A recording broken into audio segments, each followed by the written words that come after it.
Hey guys, welcome to the channel. This is part 1 of What If Naruto Immortal in Highschooldxd. If you guys enjoy this what if, then comment, like and subscribe. Let's go. Also the video goal is 10 likes, so let me know that you're interested in the series and you want the next part. Then go ahead and check out the other what ifs in the channel. Before we start, please do support for more awesome content. Don't forget to subscribe and leave. Also share the video with your friends and link in the description. So let's go. Ring ring. Smash. A groan could be heard all around the small house as a boy around 16 and 17 opened his eyes slightly and looked at his newest alarm clock, wondering just how many more alarms he had to get before he begins to leave a dent in his table if everything continues like this. Last night he had stayed up late for the sake of work, so he had gone to sleep pretty late, and it didn't take a genius to tell he's not a morning person. Naruto Uzumaki sat up from his bed and grabbed the destroyed alarm clock before throwing it out of the window, unsurprisingly making the destroyed clock fall right into the open garbage bin in front of his house. The boy ran his hand through his unruly golden blonde hair. Azure blue eyes blinked rapidly to get used to the bright sunlight that's shining outside of his house. Well, happy 17th birthday. Naruto looked at the small calendar on the wall and saw it was October 10th, the day he was born years ago. To Naruto, his birthday was something he really enjoyed. That was the day when he let himself have a day off. No work, no part-time jobs, and definitely not some certain research involving naked woman. Just him and his ramen while letting himself being lazy all day. Stretching his body, the blonde stood up and muttered the last part of his speech again and headed out of his bedroom. Naruto took a walk around the street he was living on to enjoy the fresh air of the morning after finishing his breakfast. Wherever he went, people seemed to recognize the blonde and greeted Naruto with a friendly smile or a happy wave, which the blonde happily returned. It was really strange, considered that he just moved here a few days ago, but just in that little time Naruto had helped them a lot by doing jobs for the people living around him, no matter how small they were. He nearly let out a chuckle when he remembered how different it was back then when he was still lived in his village, the place where he originally came from. Naruto scratched his whiskers cheek and smiled nervously to a group of high school girls that walked past him, giggling while saying how cute he looked with his whiskers, and not to mention his handsome features and athletic frame. Naruto had never been a guy that wanted attention, while most of his childhood had been seeking for that, but right now, he had learnt that attention only caused trouble afterwards. As the years pass, he would eventually have to move, and these people, they would be just that. A group of people happened to walk past him. Naruto just moved to this town and saw that this place was indeed what he was looking for a long time now. He could live here for a few years, especially since the young girls at this town were quite attractive, which could help a lot for his legendary masterpiece, the main source of his income. Arriving at a bakery, Naruto pushed the door open and decided to buy himself a piece of cake for his birthday. Despite repeating again and again, year after year, it's not your birthday every day, and Naruto enjoyed each of his to the fullest. A piece of cake wouldn't hurt either. Naruto was looking at the delicious looking cake on the case when he saw a small girl with short white hair that passed her shoulder. 2 long bangs at each side of her head and golden yellow eyes. She had a really cute face and a petty frame, wearing clothes similar to what the group of girls were wearing this morning, realizing it was some kind of school uniform. The white-haired girl was on her toes, trying her best to reach for the cake that had been put too high for someone who had a childlike body like her. Smiling, Naruto walked to the girl and took the cake easily with his height. "Here you go," Naruto said with his nice guy grin and held the cake out to the girl, surprise evident on her face, and when he got a clear view of her face, he realized she was indeed really cute. Scratch that, she must be the cutest girl he had ever seen for a while now. "Thank you," she said quietly with her emotionless tone.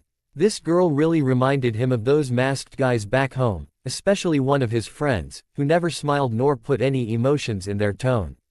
"Well, see you later then." Naruto waved to her and continued his searching for the cake, completely unaware that her golden eyes were on him.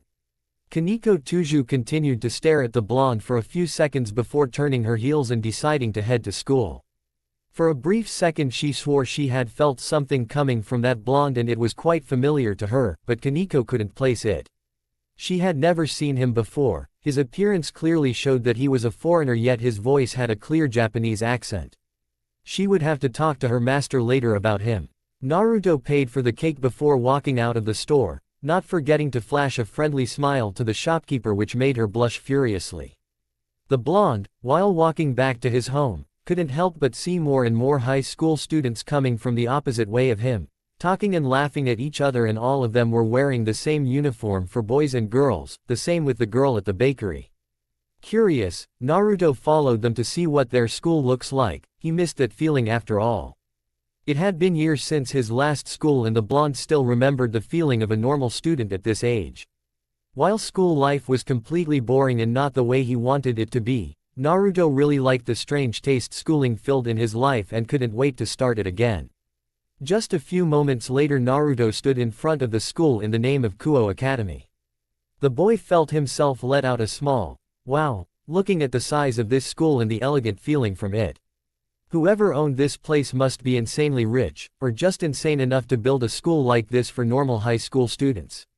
This place looked like it was built for rich students, yet the students seemed pretty normal to him. But nonetheless, Naruto liked it and decided he might stop at this place if he got bored or something like that. And it's not like it's going to hurt trying a new school again, right? Naruto thought to himself and decided to head home, but a loud cheer of excitement caught his attention and Naruto stopped mid-step before looking back at the school. He saw the group of students had parted into two lines, creating a long line for 4 students walking to school. Naruto recognized the small white-haired girl from before, walking with 3 other students, 1 boy and 2 girls. While they were far from his position, fuck the schoolyard, it's too big for any normal school, Naruto had no problem seeing their appearance. The boy looked like he was around his age with blonde hair, in a darker shade than him. Averagely built, wearing the Kuo school uniform for boys. His most noticeable feature was his handsome face, which reminded Naruto of his best friend, but of course without the emo part. The boy was waving to the girls of the school, flashing them heart-melting smile, while the guys of Kuo just cursed out loudly and sent wave after wave of insults to him. Naruto let out a chuckle and shook his head. He understood what it felt like when a charming boy at their school steals all the young women's attention. The next one was a girl with long black hair that tied into a long ponytail by a large orange ribbon. Naruto unconsciously took out the special book he always carried with him and automatically wrote down the details when he saw her incredible, attractive body. Naruto was a little surprised he could find a school girl with a figure that put models to shame here. But nonetheless he couldn't help but stare at her body. Don't get him wrong, Naruto wasn't a pervert, it just his job required him a sharp eyes for women, especially ones with seductive bodies like the black-haired girl. Plus, now he understood why his old Toad sensei made the Ica series. It was actually pure gold and always at the top 5 most selling series of the world since a long times ago. After selling the first books, which originally came from his old sensei, Naruto had decided to make his own Ica series so he could always remember the man that guided him and helped him be the man he is now. It was really hard at first considering the fact that he wasn't a super pervert, but after Naruto decided to go research for once just like Jiraiya used to, his book's reputation skyrocketed and began to publish the new episode once in a while. Currently Naruto had enough money to live happily for another 1,000 years. Consider how successful his series is, but the blonde wasn't someone who could sit down and enjoy a simple life, hell no. Let's see, Naruto muttered and wrote down his notebook rapidly without taking his eyes off her. 5'6", a gentle and extremely beautiful face. 3 sizes, 102, 60, 89, damn. G-cup. This girl is a real deal, Naruto chuckled to himself. Now all he had to do was create a personality that suited her appearance, maybe change her here and there, but her look could help him make a lot of money. And who knows, maybe she would become popular too, in one way or another. Naruto turned his gaze to the next person and nearly dropped his mouth to the ground in shock. Leading the group of students was a young woman who appears to be in her late teens with light skin, blue-green eyes and a buxom figure. Her most distinctive feature is her long, crimson-red hair that reaches down to her thighs, with a single ahoge hair strand sticking out from the top. Her hair also has loose bangs covering her forehead and side bangs framing her face. The young woman was wearing Kuo Academy girls' school uniform, which made her buxom figure stand out even more than before. The uniform consists of a white long-sleeved, button-down shirt with a black ribbon on her shirt collar worn under a black shoulder cape and a matching button-down corset, a magenta skirt with white accents, and brown dress shoes over white crew-length socks. All in all, she was a true beauty. Naruto had always had a thing for redheads. While this girl's hair color was crimson, he still felt some attraction toward her. Maybe it was something involving his dad's feelings for his mom. But what confused him the most was he had a feeling that he had seen her somewhere before. No, not her. He hazily remembered about a young woman with the same shade of hair, the same color eyes, and a face that resembled a lot of hers, only much more mature and more attractive. Naruto felt his brain begin to hurt as he tried to remember, but he couldn't make out anything at all. Deep in thought, Naruto didn't realize that her beautiful eyes had turned to his direction and was looking directly at him. Their eyes met for a moment before Naruto quickly turned his head away, putting his notebook back to his pocket, and returned home, walking at a normal pace, trying not to look like he was a stalker that was running away after being caught.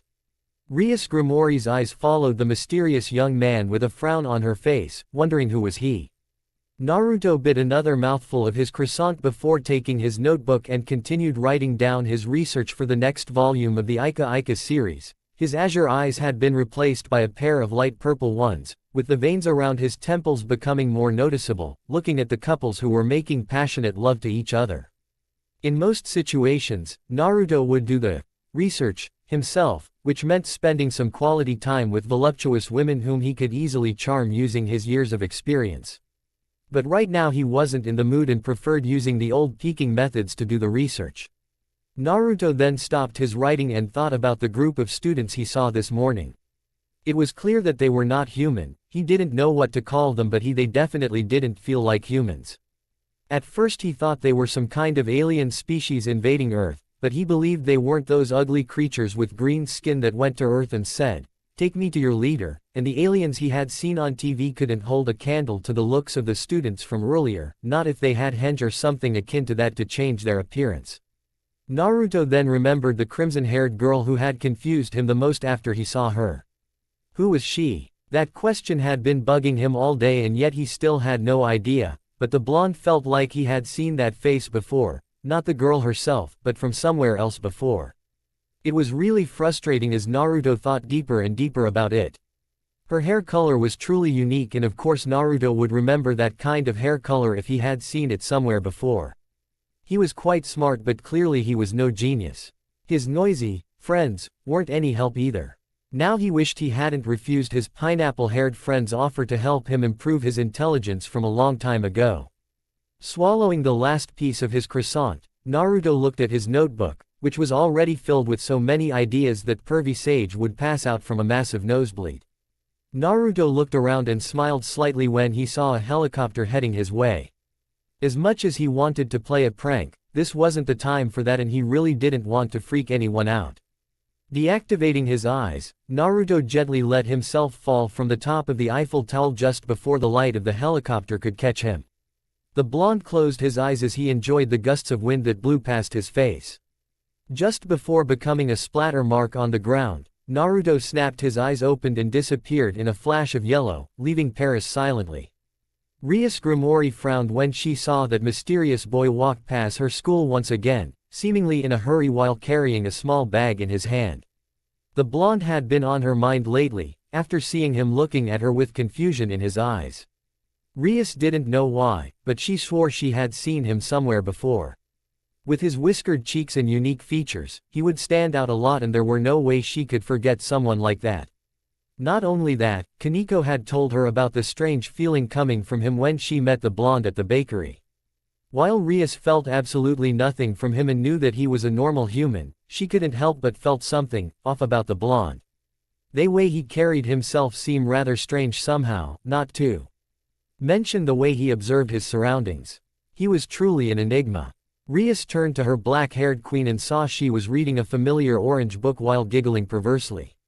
She had to admit that the book was really good. While it was not her type of book, Rias could call herself a big fan of Ica series.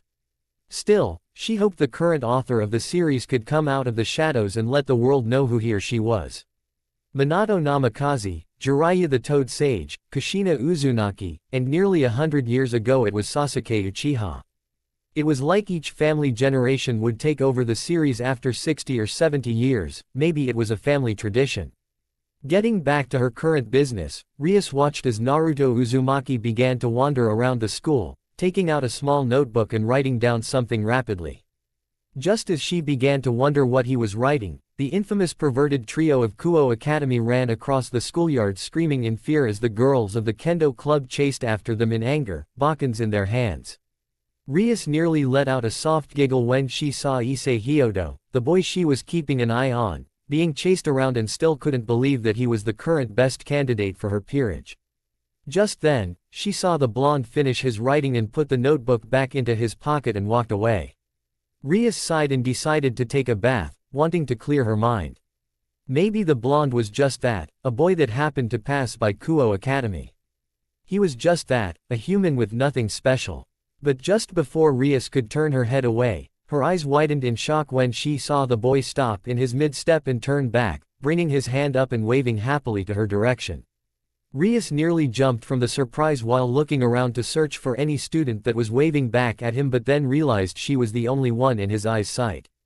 He was grinning brightly, making Rias' eyes widen even more. It was impossible for him to see her from where he was no matter how good his eyes were.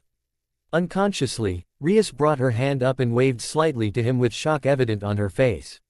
She saw his grin widen even more before mouthing some words to her. She wasn't the best at reading lips, but it was clear to her that he said, "Naruto Uzumaki," before continuing to walk away. It was only later that day did she realize that he had given her his name.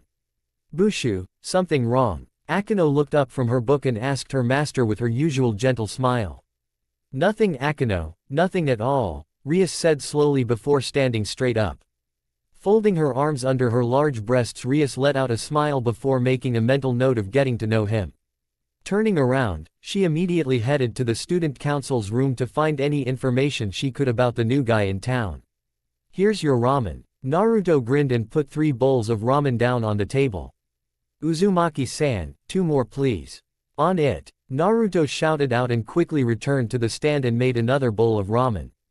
The blonde hummed a soft tune while making the food of gods, happy that his ramen stand was successful in this town, and he was even happier when he could introduce the food that the gods had given to humanity, to these mortals. While Naruto liked his job as an author, he preferred something that didn't involve peeking at women's bathhouses or couples lovemaking. So after days of trying to find the best job that suited him and that he could do for a long time, Naruto had decided to open a ramen stand. Ayame Kyuki, his first sister figure, had taught him the way of making the best ramen and passed down the secret of Kyuki's ramen to him, which Naruto had learnt to his heart. His ramen stand had hard times near its humble beginning because, much to his horrified and disappointment, ramen was always listed as an unhealthy food and most people didn't like to eat this kind of food. But after the first day, his stand had become really popular and Naruto could proudly say he was one of the best ramen stands in Japan. Hell, sometimes he earned enough money to open a whole restaurant, but the blonde preferred a small ramen stand that he could handle by himself. No matter how many years passed, Naruto never got bored of the taste, and sometime he even tried to improve the flavor of the Kyuki's godly ramen. Time flew, as his last costumer paid for the meal and exited the stand. Naruto looked at the sky outside and saw it was nearly dark. Only the second day and he already made a lot of money, not that he really needed it anyway, but he found it really fun doing something like this. Naruto crouched down and began to gather his things so he could return home, but suddenly he heard light footsteps coming near his stand and then stopped right in front of him. Without looking up, the blonde said in a matter-of-fact tone, "Sorry, but we're closing." "Oh, I hope you still have some more left." A soft and melodic voice called out softly to him, making Naruto's eyes widen. As far as he knew, this voice belonged to a girl and definitely quite young, which was really strange because ramen wasn't something the girls liked to be their meal. Naruto peeked up from his stand and his eyes nearly bulged out of his socket when he saw the same crimson-haired girl that had always been in his mind lately, standing with her arms folded underneath her large breasts, looking at him with a small smile on her beautiful face. "Well?" the girl asked with hope in her voice. As quick as lightning, Naruto turned his eyes to the pot and saw he still had enough to make another bowl. Unconsciously letting out a sigh of relief, Naruto stood up and grinned brightly. "Of course, please come in." Naruto grinned brightly as the crimson-haired young woman giggled softly into her hand. Rias sat down and put her things on the chair next to her and waited patiently for the blonde to make her order. Ramen definitely wasn't one of her favorite food before because she knew how unhealthy it was. But after finding out about this boy, Naruto Uzumaki, from her friend and rival Sona Citri, she was really surprised when she found nothing about him except for his name and current address. She couldn't find anything else about him, even his medical files, his education and even his family's information. It looked like Naruto Uzumaki had just popped out of nowhere and began to wander around the town. When someone like this suddenly appeared, it would always involve certain supernatural beings and it wasn't often that they came here in peace.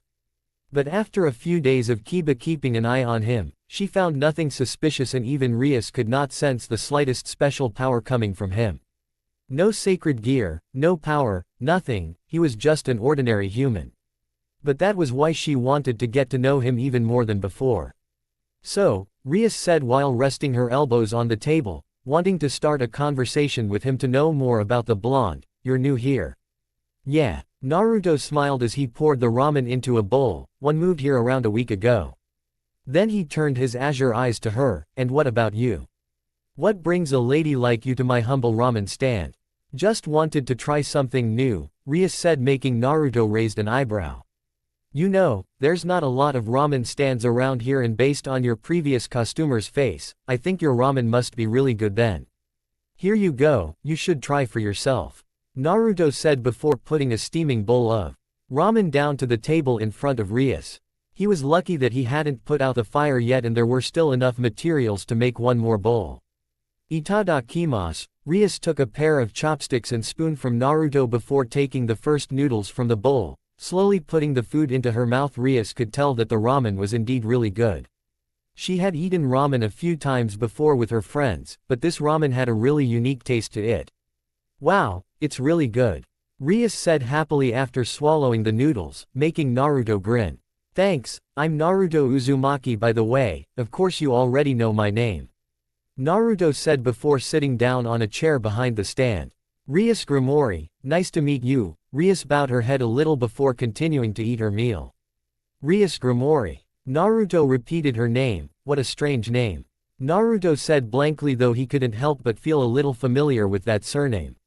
"Says the guy with fishcake for a name," Rias said with her own smirk, making Naruto turn his head back to her in a blink of an eye. "Hey, it's me Maelstrom, damn it." Naruto groaned and slammed his head down on the table. This was the reason why he really hated Japanese, they always mistook his name for the ramen topping while his name also meant Maelstrom. He also cursed the pervy sage for telling a name like that to his father. Most of the time, people laugh at him because of the fact that his job as a ramen chef made his name fit perfectly. "So Naruto-san, can you tell me why you have been wandering around Kuo Academy lately?" Rias asked, sounding as normal as she could. She didn't want him to feel suspicious about her. "I'm thinking about joining Kuo." It wasn't a lie, but it wasn't the truth either. Naruto had came to Kuo Academy nearly every day after hearing about the infamous pervert trio of the school, who could always give him some really good research and material for his books. But recently, Naruto had thought about joining the school so he could find out more about these three guys. They could help him make tons of money with their perverse behavior. And it's not like he didn't want to try schooling again either. "You know, after I gather enough money, I think I will give Kuo a try." "Why do you ask Grimoire-chan?" He knew that she had been watching him lately. Whenever he went to the school he always saw her at the top room of the old building of the school, with her blue-green eyes fixated on him. Speaking of which, Naruto didn't know what she was, but it was clear that she wasn't human, because a normal human couldn't have such a high amount of spiritual energy coming from them. It was really different, yet like his energy chakra at the same time, only darker and more powerful. If she had came from his era, she would be around high Chunin level and mid-Junin level shinobi. Naruto found it hard to believe that supernatural beings like him, one way or another, still exist these days. But times had helped Naruto realize nothing was impossible. "Well, my father is one of the founders of Kuo after all." Naruto nodded his head, unsurprised at the information. Of course, he had already saw that she was some super rich lady from the way she walked and the way she held herself and even her bag. Even her figure told that she was from a rich family. The two of them stayed silent for a moment before Rias started a new topic with him, already halfway done with her meal. So, you live alone, Naruto-san? Kind of, I lost my parents since I was a newborn baby. Naruto quickly added when he saw Rias opened her mouth, don't worry about it, they're in the better place now. Anyway, after that I start living on the street when I was around 2 years old, and then I was adopted by the leader of my village. I got accepted to a school with the help of my Gigi, making friends, fighting with my friends, and then, after everything was said and done, I grew up, and started to travel a lot like my old sensei. Just wandering around the world, trying to find some place that I could belong to, and so, here I am. Rias listened to Naruto's short summary of his life and saw the tired look in his bright blue eyes. She never seen those tired eyes from someone as young as him, eyes showing that he had seen a lot of things, good and bad, and still came out alright after all that.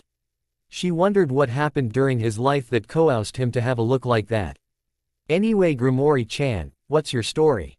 Naruto's eyes suddenly changed and the youthfulness appeared inside them again. What do you mean? She was completely caught off guard by his question and really didn't know what to say. You know, it's kind of hard to hide it when you were always looking out of that window with a faraway look. Naruto jumped on his stand, making Rias yelp out in surprise before landing lightly on the seat next to her without much of a problem. I don't want to push or anything, but it's kind of unfair when I told you mine while I just know your name. Rias let out a small sigh. This boy would never stop amazing her. For the next half hour, Rias began to tell Naruto about the story of her life while carefully leaving out the supernatural parts. She didn't know why she just told a boy she barely knew almost everything about her life like this. While Naruto didn't show anything obvious, something about him was telling her that he could help her with most of her problems. Just by talking to him, she felt like tons of weight had been lifted from her shoulder. For the next few days, Rias had become Naruto's most usual costumer, and Stomaze just came to have a nice conversation with him. It didn't take long for Naruto to realize this girl wasn't a fan of ramen, and more importantly her life might be more difficult than he could ever imagine. He had given advice to other people before and they always found his advice very useful to them, but right now he doubted that his usual advice would be good for Rias's situation, but he still wanted to help her. Also, Naruto really enjoyed her company. He sometimes told her some of his stories from traveling around the lands and made some good jokes, something he hadn't done in a while now. And did he mention that by just letting Rias enter his ramen stand, she would draw a lot of attention towards them and make his stand's reputation skyrocket. Naruto sat down behind his stand and bit his pencil, thinking about the new ideas for the next episode of Ika Ika. The deadline was coming near, but he hadn't gotten any new interesting ideas yet. Rias had been a distraction towards his other job lately and he had been slacking off with Ika Ika. Speaking of the crimson-haired girl, he hasn't seen her come in yesterday or today and thought that maybe she was busy with something. Naruto closed the book and looked at the watch on his wrist and saw that it was time to go home. Maybe tonight he could go out and do some personal research with some attractive women. That thought alone made Naruto giggle perversely. Bad Naruto, stop yourself. Mentally slapping himself, Naruto gathered his things and pushed the stand toward his home. He had become quite like his teacher lately and he was the last thing he wanted to become. Naruto continued to walk for another minute before a strong and pure feeling of a person's heart hit him. Naruto's eyes widened and turned his head to the side to locate the source of such purity and was surprised when some sort of white cloth hit his face. Naruto pulled the white cloth off his face and saw a girl running towards him, holding a large suitcase in her arms with her legs shaking a little due to the weight of it. She was a girl around 15 to 16 years of age with long blonde hair and green eyes. Her hair flowed all the way down her back, with split bangs over her forehead and a single strand sticking out from the top, sloping backwards. Her attire consisted of a dark teal nun outfit with light blue accents, a brown satchel slung around her hip, and brown boots with black straps in an X-shaped pattern. She also wore a silver cross necklace around her neck. My veil! The girl cried out in Italian and stopped right in front of him, panting hard. Here you go. Naruto smiled and said to her in perfect Italian. He gently took the veil and put it back on her head. It was really strange to him to see an Italian nun in Japan like this, and not only that, the girl was really cute and her face was very innocent as well. It had been a long time since he felt someone have a heart as pure as hers. Next time watch out for the wind, okay? Thank you very much. She smiled innocently, making Naruto smile at the cuteness of her face, and then adjusted the veil on her head. The wind blew a little, making her dress flip up slightly. Naruto let out a small chuckle at the irony of the situation in his speech. Yeah, definitely watch out for the wind. So, are you traveling? Naruto asked the girl with a frown on his face. No, I've been appointed to the church in this city, but I got lost on my way. She scratched the back of her head while sticking out her tongue cutely. You must be a resident of this town. It's a pleasure to meet you. She bowed her head to him and smiled softly. I have been in trouble since I got here. I can't speak Japanese that well. I was lost and other people couldn't understand what I was saying. She held her hands together in front of her chest and looked really depressed. I think I might know where the church is. Naruto folded his arms across his chest, trying to remember any churches that were located in town, but he couldn't think of any aside from the old, abandoned church he came across the first day he was here. There was something fishy here. Why you do? Thank you Tilda. This is all thanks to God. She smiled at Naruto with tears flowing from her eyes. But then both blondes turned their head to the park next to them and frowned slightly when they saw a boy sitting on the ground, crying, while holding his bleeding knee. Hey! The nun went inside the park and went towards the boy, making Naruto's eyes follow her small figure with curiosity, as she slowly approached the hurt boy.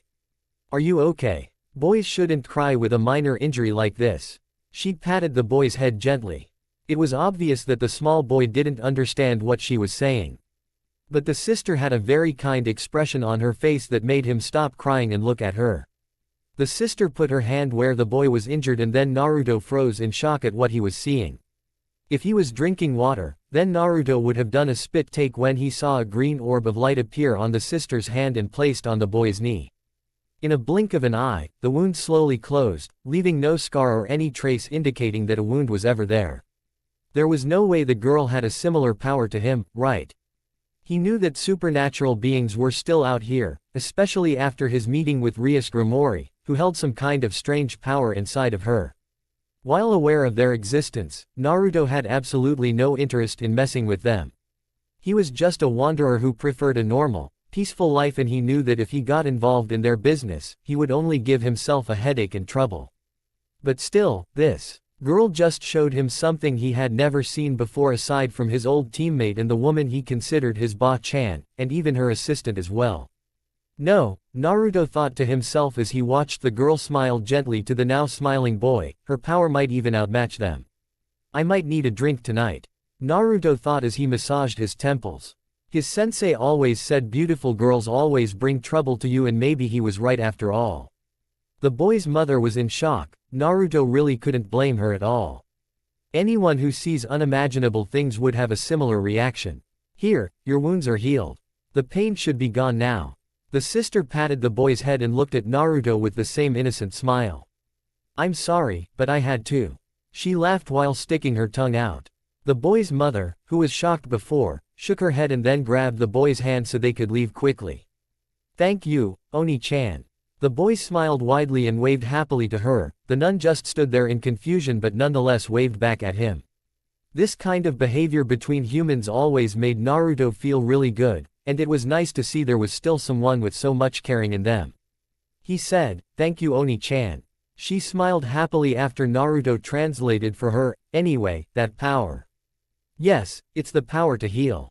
It's a wonderful power that God gave me. She looked down and sounded a bit sad, even though the girl was smiling. Something definitely happened to this young nun and he didn't like it. His instincts were screaming inside of his head about the situation. There was something definitely not right about this. But with a mental slap, Naruto pulled himself out of those thoughts. He probably shouldn't get too deep into it. The conversation between the two ended there, and they continued walking towards the church, with Naruto pushing his ramen stand with him. The nun followed closely behind him, with her luggage was being carried by Naruto. After a few minutes of walking, they reached the old church. Naruto looked at the windows and saw light inside the church, which meant that there were people inside. Naruto nodded his head rapidly at that. Might turn as paranoid as those geezers back home if he continued to think negative and felt suspicion about everything. Yes, this is the place. I'm so glad. The nun gave a sigh of relief after having compared their location with the map she had. Then I'll be on my way. Naruto smiled to her and slowly pushed his stand back home. He really needed to get home soon. Please wait. The nun called out to him, making Naruto stop in the mid-step. Turning his head and glancing back to her, he saw that she was twiddling her thumbs in nervousness. I would like to make you some tea as a gratitude for taking me here. Ah, no, don't worry about it. I'm glad that I could help you, there's no need for that. Naruto said to her before she could finish her sentence. But she seemed a bit troubled.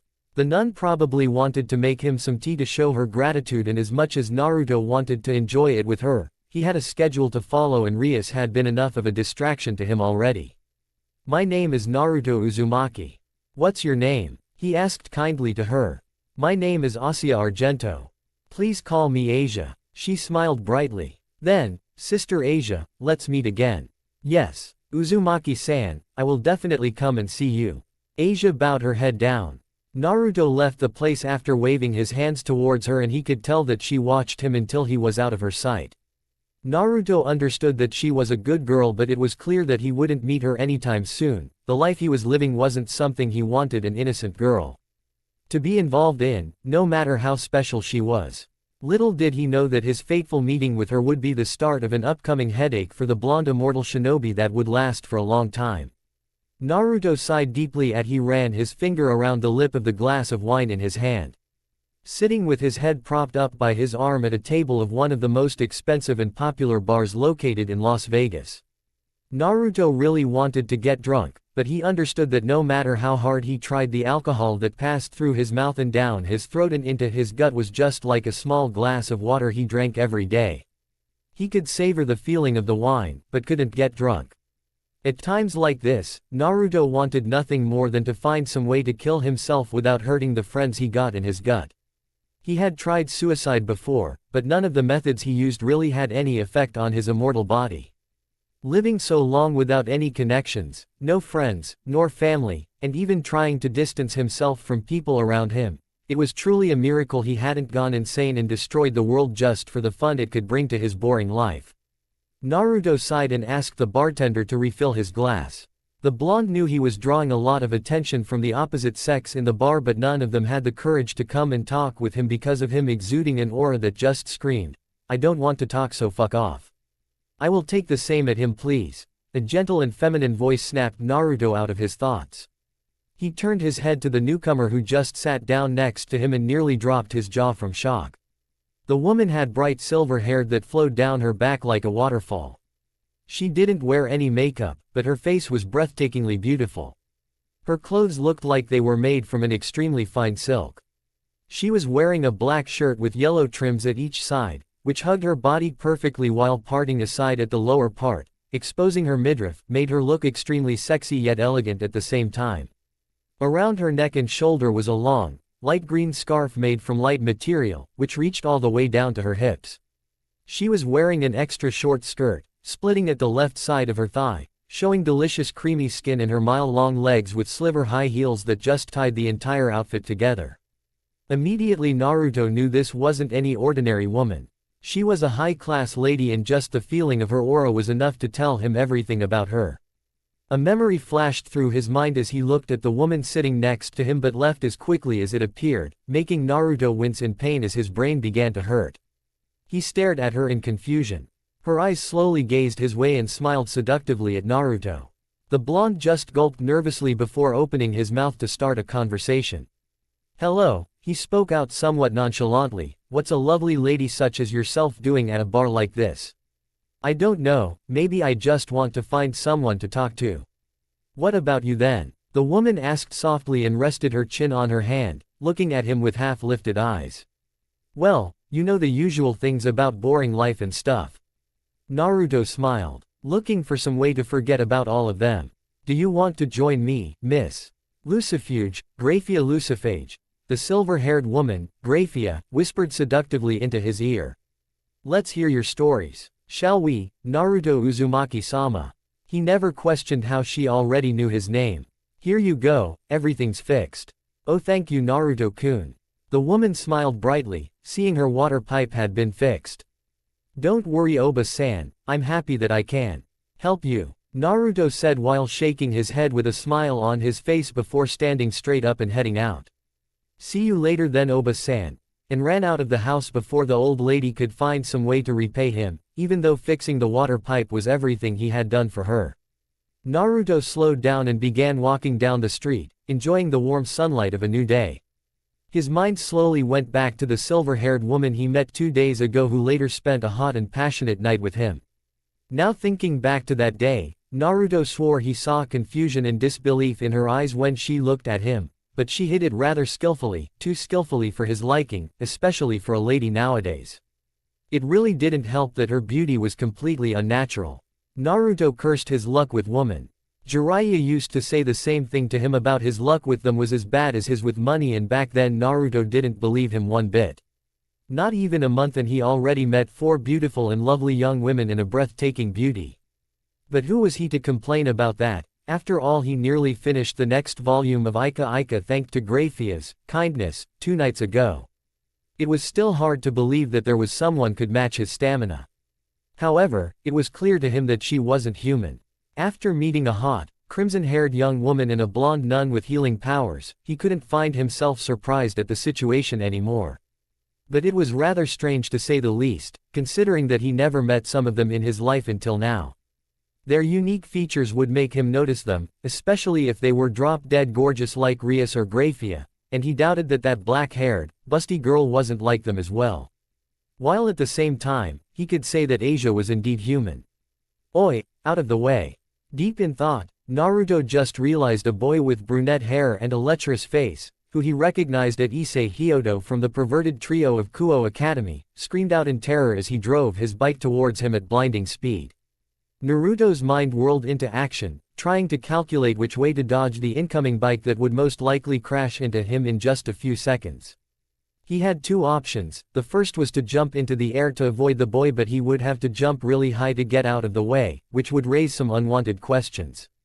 The second option was to stop the incoming bike with his strength, which looked impossible for a normal human, but it was nothing for Naruto. The second option seemed easy enough for him, and this entire thought process ran through his mind in just a millisecond. Naruto then blinked when the boy was about to crash into him, and he chose the always present third option. Naruto took a step back, letting the perverted boy and his bike go past him harmlessly and crash into the wall behind them, with the boy flying right into the garbage bin. Rias' jaw nearly dropped to the ground in shock at what she just saw. She had expected Naruto to do some superhuman jump or stop the bike with his body or something like that, but he just stepped out of the way like it was the most obvious thing to do. Looking at the blonde who was checking on Issei, she really wondered if he was as special as what she gave him credit for. As she walked towards him, the conversation she had with her sibling 2 days ago returned to her mind. Flashback. Rias was walking towards the main office Lucifer Castle in deep thought. She had just reincarnated Issei Hyodo into a devil and used up all her pawn pieces to do so, which brought joy to her when she realized maybe she had gotten a strong servant, yet at the same time confused as to why he needed all of her pawns. She really needed some advice from her older sibling right now. Shana-sama, please return to your work immediately. Rias stopped right in front of the door that led to Lucifer's main office and froze at the voice of Graphia Lucifuge. No matter how many years had passed, she would never get used to the cold and chilling voice that always frightened Rias, especially if those words were directed to her. But fortunately, the victim of Graphia's silent wrath wasn't her this time. Graphia-chan, can't you cut me some slack? I'm bored. Rias opened the door and stepped into the room, looking at the woman who was lying on the couch with nothing but her underwear. She had long, flowing crimson hair and bright blue-green eyes just like her. The most noticeable thing about this woman was her face, which looked just Rias but much more mature in some way. Everyone always mistook them as twins, but Rias always thought that this woman, who was her sister, was much more beautiful than her. And the fact that she was wearing nothing but a bra and a lacy thong not only made Rias become red from embarrassment, but also realized that her sister's amazing figure made her best friend Akino look modest in comparison. Shana Lucifer, formerly Shana Grimori, turned her eyes slightly to her sister, and then in a blink of an eye, Rias found herself being hugged tightly and her face being sandwiched between two massive mounds. Rias-tan. Shayna cried out in happiness, her sister complex going into overdrive at the sight of her beloved sister. I'm so glad you came to visit me. Get away from me, Oni-sama. Rias screamed out in anger as she tried to push her sister away from her but found it really hard because Shayna's grip was too strong. Her hands, while trying to find her sister's shoulders to push her away, accidentally grabbed a handful of her sister's large breasts, making the older woman moan. "Ah Tilda, how daring of you, Rias-tan," Shayna said with a blushing face, "if you want, we cool." Her speech was cut short when she felt a hand silently landing on top of her head, and grabbing a fistful of her hair. Shayna gulped silently when she felt Graphia's cold, terrifying aura flare out behind her and she slowly turned her head to the silver-haired woman, who was looking at her with murderous eyes. "Mercy. No." With a calm yet deadly tone, Graphia sealed her mistress' fate. A few spankings later. "I'm so sorry for Shayna-sama's behavior, Rias-sama." Graphia bowed her head down and said with her usual monotone. Behind her, Shayna was lying on the couch with her ass high in the air, red from the spanking Graphia had just given her. "You're so mean, Graphia-chan." With tears in her eyes, Shayna tried to sit up, but her ass cheeks were hurting like hell. Graphia never held back whenever she delivered punishment. "Anyway, Oni-sama, I just reincarnated a boy as my newest servant." Rias snapped her fingers and a folder appeared out of thin air, landing on her sister's lap. "His name is Hyodo and he was killed by a fallen angel. It took me all 8 of my pawns to bring him back." Shayna nodded her head and looked at the folder in her hands. Except for the fact that he was killed by a fallen angel, he seemed pretty normal to her. But what troubled Shayna the most was why had the fallen angels targeted the boy in the first place. Either he had some kind of powerful ability or a powerful sacred gear. She would need to have a word with Azazel after this for letting his people go running around his sister's territory. "Okay, I will read it later for you, Rias-tan." Shayna suddenly stood up, making her breasts jiggle, and walked to her desk, opened a folder and put the documents about Hyodo inside. Sighing, she took the robe from her chair and put it on. This was going to be a stressful night for her, not only because of the paperwork she needed to do but also because of a few incidents that occurred because of stray devil activity in the human world lately. And by the way, Oni-sama, before Rias left the room, her mind went back to a certain blonde-haired ramen chief that had become one of her friends recently. "Do you know anyone by the name of Naruto Uzumaki?" She knew it was stupid to ask questions since it was unlikely that her sister knew anyone by that name. But her eyes widened in shock from the reaction she was getting from Shayna and, surprisingly enough, Graphia. Shayna's eyes, which just a moment ago were mischievous and happy, became replaced with wide eyes of horror. Her perfect pair of lips opened and closed in shock as she looked like she wanted to say something, then her knees began to shake before Shayna fell to her knees, much to Rias's shock, who immediately ran to her sister. Looking back at Graphia, she saw that the silver-haired maid wasn't faring any better than her sister. "Oni-sama, Oni-sama." Rias called out for her sister and worried. Shayna then turned her head slowly to her sister and muttered, "No, why, you're kidding me, right? Tell me you just heard that name from somewhere." Shayna said, nearly screaming at her sister. I met him, Oni-sama. He said he just moved into town a few days ago and wanted to join Kuo Academy." Rias answered with her voice wavering a bit but nonetheless telling the truth to her sister. Never in a million years would she think her sister would be so different like this. Shayna's eyes widened and gulped nervously. Naruto Uzumaki, did he have blonde hair and whiskered cheeks?" she asked with a hopeful tone, tears slowly forming at the corners of her eyes. "Yes, Oni-sama." Rias nodded her head and Shayna's eyes widened. Rias could see some hope slowly appearing in her sister's eyes. "Rias, did he mention anything about me?" In a blink of an eye, Shayna was on her knees, grabbing her sister's shoulder while nearly crying out, "Please tell me." No, Oni-sama, he didn't. He seemed very normal and I couldn't sense any special power from him, he's human." Rias said nervously, making her sister's eyes widen, and then she slumped back to the ground. "I knew it." Shayna muttered quietly to herself and wiped the tears out of her eyes. "He really is gone," she said as tears began to roll down her face. "Oni-sama," Rias began, "are you?" "Don't worry, Rias-tan, I'm fine." Shayna wiped the tears away and looked at her sister, letting out a soft smile and kissed the top of her little sister's head and stood up, but her legs were still shaking slightly. Now if you'll excuse me, I got a job to do or else Graphia-chan will get angry at me. Seeing no room for rebuttal, Rias stood up and bowed her head down and said farewell to her sister and left. Walking past Graphia, she saw the older woman trying to recompose herself as she looked at her mistress, her face rather pale. Rias closed the door to the room behind her and saw that Graphia slowly made her way to the crimson-haired Mao. Pretending to walk away, Rias silently returned to the door and put her ear to the door, trying to catch anything from her sister and Graphia while trying to erase her presence as much as possible. "Shana-sama, please listen to me, maybe that was him." Rias heard Graphia say with a hopeful tone, a kind of tone that Rias never heard from the silver-haired maid before. "No, that person has been long gone now and we can't do anything about it," she heard her sister whisper to her maid. "He's just someone with the same name, that's all. But I saw everything with my own eyes. Shana-sama, he said he will. It was just a stupid promise. But Naruto-sama, slap." Rias' eyes widened when she heard the sound of a slap and of someone falling onto their backside from behind the door. She couldn't believe that her sister just slapped her best friend, with enough force that made the strongest queen fall on her ass.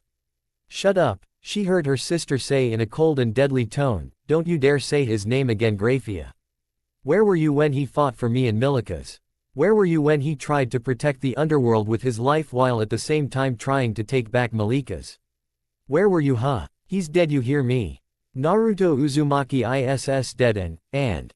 Then she heard her sister break down crying. Rias just stood outside of the door, listening to her sister sobbing and crying. End flashback. After that, she tried every way she knew to dig into this matter without letting anyone know what she was doing. Even going as far as asking her parents about Naruto Uzumaki, but made sure she didn't let them become suspicious.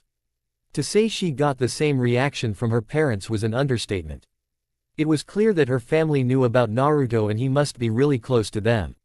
She had tried to look into the history books of devils, anything she could get her hands on to find out who exactly was Naruto Uzumaki, but couldn't find anything at all.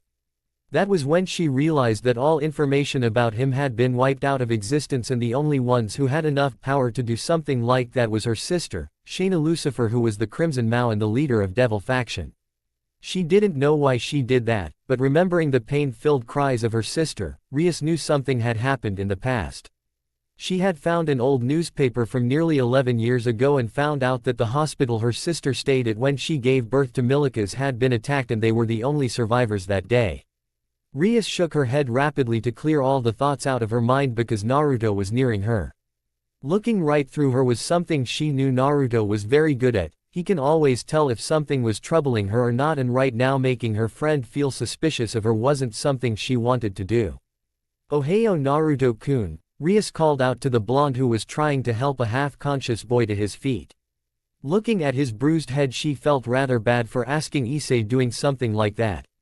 "Issei. Ohayo Grimoire-chan." Naruto grinned brightly to her before casting his eyes to Issei, then to the crimson-hair buxom young woman. "You know the Gaki?" "Yeah, he is a member of my club." Rias nodded her head and looked at the boy worried.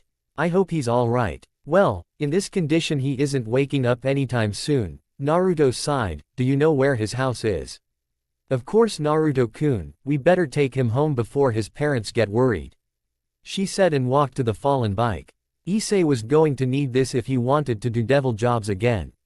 The duo began to walk to Issei's house with said boy on Naruto's shoulder while Rias followed closely behind, walking Issei's bike. "So, Grimoire-chan, how was your day?" Naruto asked the crimson-haired girl. "Oh, you know, just the usual stuff. My sister tried to annoy me again. She sent a massive doll that looked exactly like her so I could always remember her when I go to sleep." "Like, really?" Rias asked with an annoyed tone, making Naruto laugh. Yep, her sister had returned to her normal self again like nothing had happened at all. "Wow, she must really love you to do something like that then?" Naruto asked with an amused tone. "In a way, maybe." Rias huffed. She wasn't a little girl anymore and yet her sister still insisted on treating her like one. It was really annoying to say the least. "What about you, Naruto-kun, how was your day?" Rias turned her head to the blonde and asked him with curious eyes. Nothing interesting really. Naruto shook his head and a huge grin appeared on his face, but guess what, I'm going to join Kuo Academy next week, cool right? Really Naruto-kun? Rias smiled brightly as Naruto nodded his head rapidly. I hope you will be sorted into the same class as I am, you're same age as me right?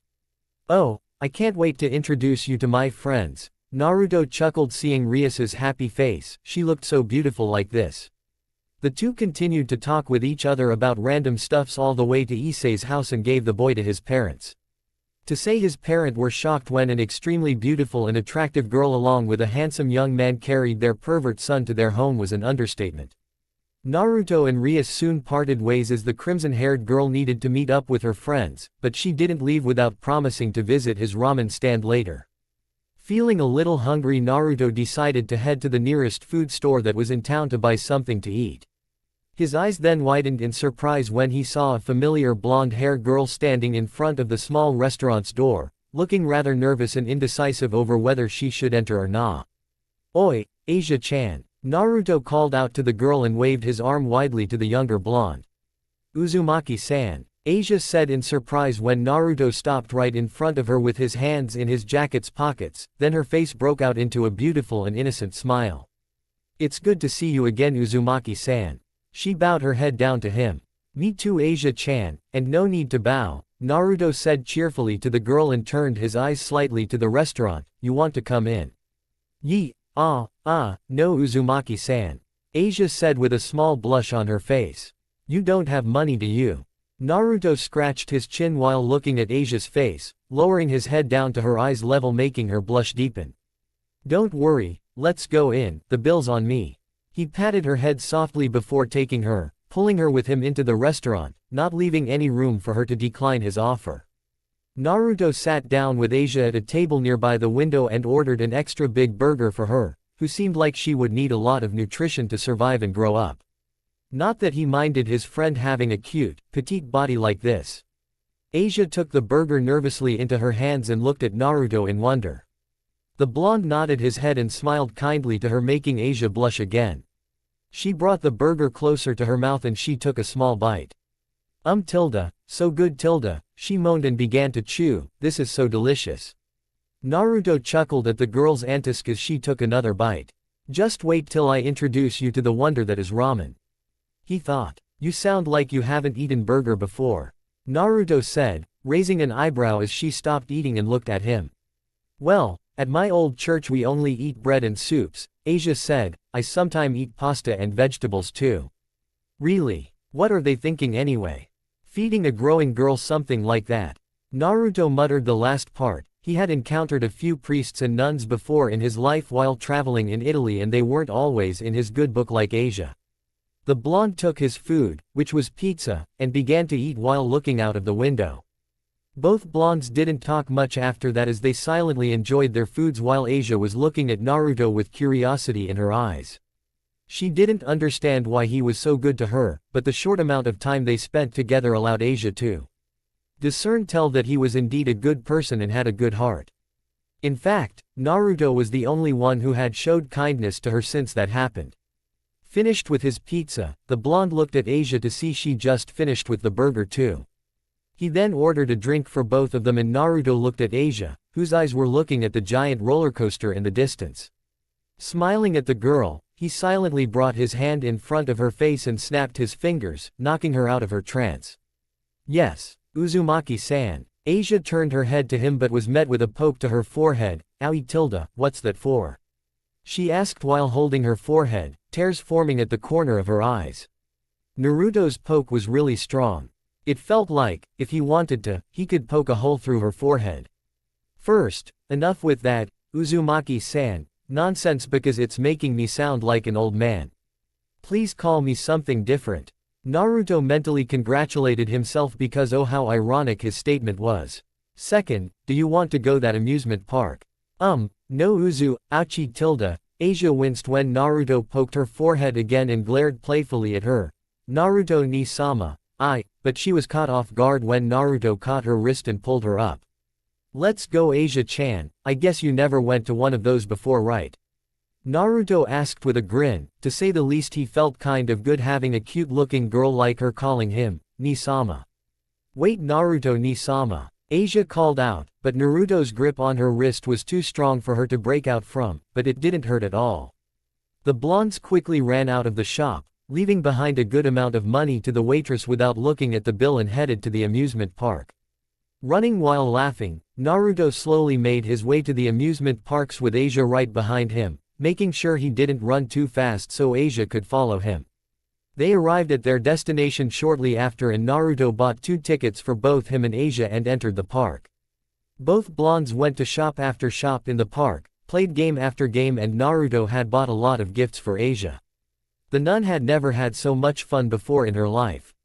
While she had found happiness in using her power to cure others and help them as best as she could, it was nothing in comparison to her time with Naruto right now.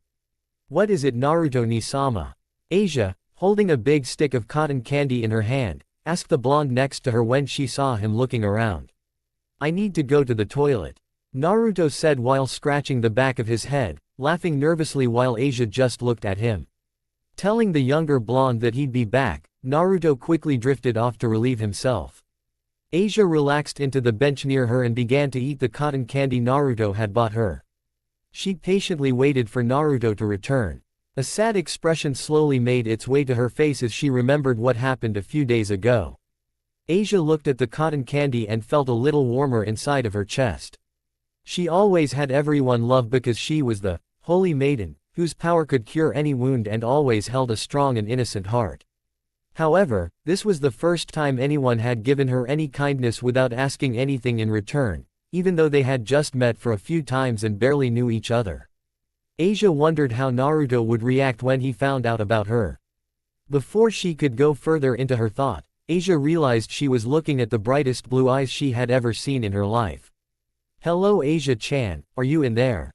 Asia's cheeks suddenly turned a deep shade of red as she realized Naruto had returned and how close their faces were.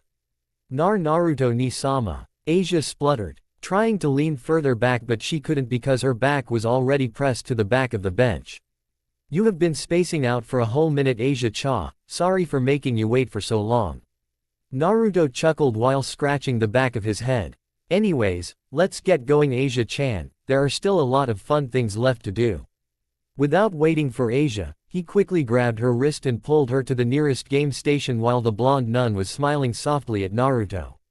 But, she couldn't help but find something a little different with the older blonde after he returned. Ah, we played a lot today. Naruto sighed happily and sat down on a bench at the near park, smiling with Asia sitting next to him. Truth be told, it was really rare he could spend so much time having like this. It wasn't every day he had the company of a young, cute-looking girl like Asia. Why yes, I'm a bit tired, Asia nodded her head tiredly, getting a laugh from Naruto. They had spent all day playing, eating and playing again. Of course, Naruto didn't have any problem with paying all the bills. Asia, after the third set of games, had started to understand that she couldn't argue with Naruto once he had made up his mind and decided to just go along with Naruto's plans. It's already evening and both blondes had decided to rest for a little before Naruto would escort her back to the church. Letting a small girl walk alone in a foreign town to her would be really dangerous and un-Naruto-like. It wasn't like he had anything to do for the rest day either. Naruto had fun seeing Asia's reaction when they went to the game centers and other shops. The girl had definitely never seen them in her life. He was also very glad that he could give her so much happiness. Naruto rarely dated any young woman like Asia during his times traveling around the world, but it looked like he hadn't lost his touch yet. Naruto looked at the young blonde and decided to break the silence between them. I hope you had a good time Asia-chan, Naruto said softly to her. Yes Naruto Ni-sama, I had a great time thanks to you. She smiled beautifully at him before letting out a small sigh. Naruto turned his head to look at her with curiosity. With the amount of time he had spent with Asia, it was really strange to see a sad expression on her face. Then, to Naruto's shock, a single teardrop fell from her eyes and slowly, more tears started flowing from her eyes. She then put her hands to cover her face and started to cry. Asia-chan, what's wrong? Naruto began to panic as he tried to comfort her. Did I do something? Please tell me Asia-chan. Asia turned her teary eyes at him. Naruto ni sama, and began to tell him a story about her, the story of a girl who was once called the Holy Maiden. In a certain region in Europe, there was a girl who was discarded by her parents. She was raised in a church nearby by a nun along with other orphans. The girl, who was a strong believer in the church, received a special power at the age of 8. She healed a wounded puppy, and a person from the Catholic Church witnessed it by chance. From there on, her life changed. The girl was taken to the main Catholic Church, and she was symbolized by many as the Holy Maiden, because of her healing power. She used her power to heal many believers, and they were told it was a power of divine protection. Rumors brought rumors, and she was respected as a Holy Maiden. Even without her approval, she had no dissatisfaction for how she was treated. People from the church were kind, and she didn't hate healing people. She instead was happy that her power was of use. The girl was thankful for her power, which was bestowed to her by God. But she was a bit lonely. She didn't have any friends she could open up to. Everyone treated her nicely and was nice to her. But there were no one willing to become her friend. She understood why. She knew that they were looking at her power as something irregular. They didn't look at her as a human but as a creature that could heal humans. But one day, it changed. By coincidence, there was a devil nearby and she healed it. Devil. Naruto's eyes snapped wide open, he didn't understand it. Asia just said to him that she had healed a devil, and if she healed one devil, then there could more out there. There might be a whole world of supernatural beings that he didn't know about. And that was the part that made him wary. There were only 2 things he didn't know about, and it was clear that he had found out something to add into that list. Naruto then cleared his mind and continued to listen to her story. A wounded devil, the girl couldn't ignore it. She thought that even if it was a devil, she had to heal him.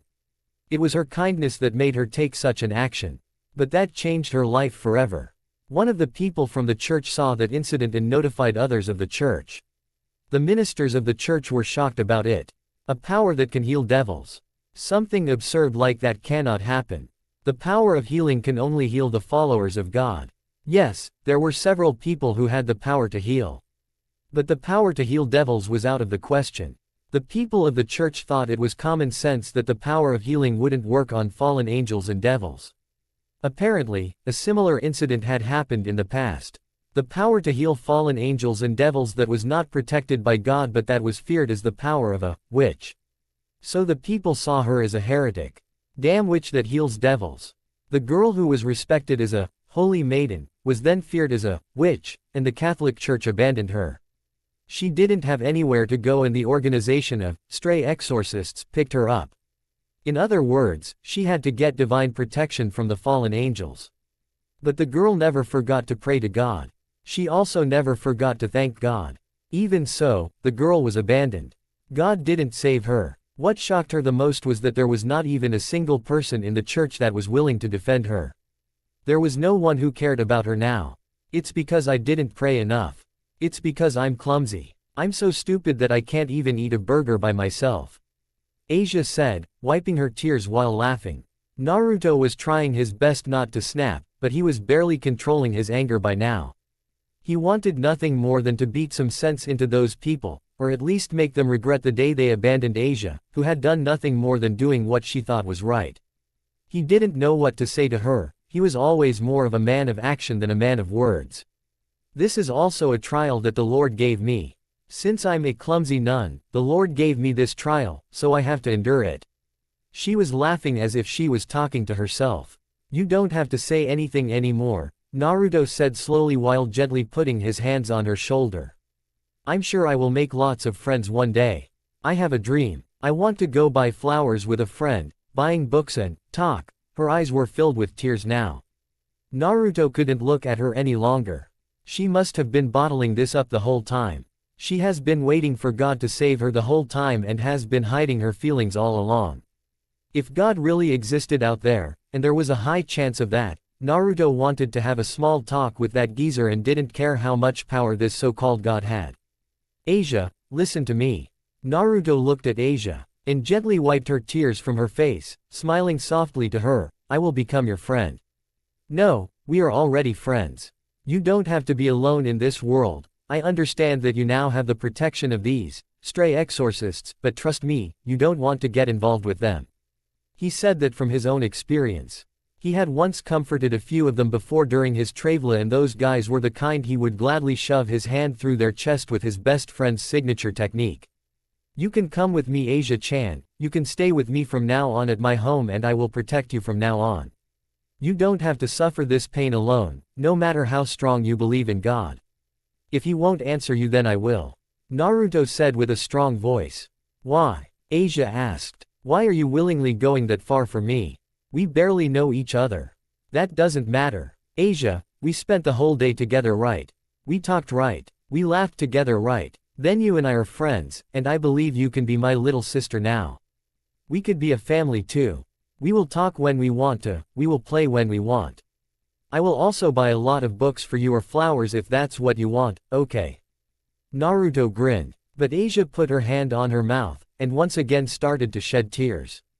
But this time, her tears were ones of joy. Ni-sama, I have no common sense. We could learn by going around the city.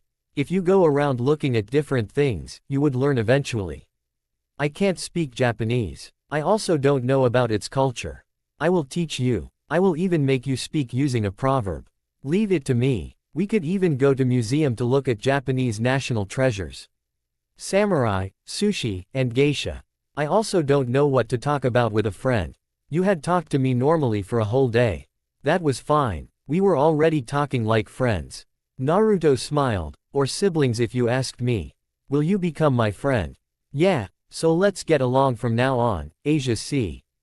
But before he could finish that sentence, Asia suddenly swung her arms around his neck and hugged him tightly, burying her face into his chest and kept saying the words, thank you. Over and over again. Naruto just let out a small smile and wrapped his arms around her as well, trying his best to comfort her. What a heartwarming scene. A gentle and feminine voice snapped both of them out of their moment. Naruto turned his eyes to the source of the voice. His expression didn't change the slightest, but he had to admit he was rather surprised to see that the one in front of them was a girl, a young and very attractive young woman at that. Wearing a short black dress with a small, light purple jacket on top, she looked rather cute. Rainer-sama, Asia turned her eyes to the young black-haired woman and said with a surprised tone. Well well, I see that you have found a rather fine-looking man for yourself, Asia-chan. Rainer licked her lips seductively. And hello to you too, Rainer-san. Naruto nodded his head, his voice remaining calm. I take it that she is a friend of yours, Asia-chan. Asia nodded her head and quickly snuggled closer into his chest like she was trying to hide from the black-haired girl. Naruto shifted his eyes to Asia and then back at Rainer. And I take it that she doesn't like you. That girl, Asia, is our personal belonging. Can I have her back? Asia, don't you know it's futile to run away? Rainer asked sweetly. No, I don't want to go back. You're all a bunch of murderers. Also, you people did things to me, Asia said, finishing the last part with a hushed tone, and Naruto immediately knew that something must have happened in that church to make Asia sound scared like that.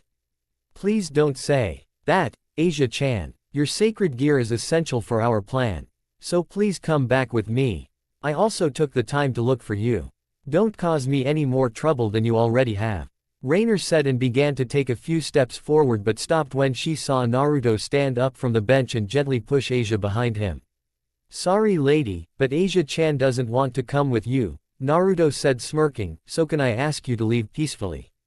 Shut it, human. Someone like you doesn't know anything should bow down and lick my feet every time you see me. Rainer snarled with her own smirk. Now Naruto could see that her face didn't look that cute, so, I think I should give you the honor of seeing my true form. And then, to his surprise, Rainer's clothes began to change. In a flash of light, the cute-looking, high school girl that stood in front of him had grew taller, taking on a more mature appearance, and her eyes changed, taking on a darker, more sinister look. Her clothing also changed dramatically, now consisting of black, leather straps going over and under her breasts, a thong-like piece held around her hips by 3 thin straps, gloves that run right up her arms with small lengths of chains hanging from them, shoulder guard-like objects on her shoulders with 3 large spikes sprouting from her right shoulder, and black, thigh-high heel boots. A pair of black wings shot out from her back, making Naruto's eyes widened. Behold human, this is my true form. Rainer shouted dramatically with a deeper voice than before. I see that the look of surprise on your face is because of seeing a being more superior than you. No, Naruto said while having a blank look on his face while he sized her up. Are you into bondage or something?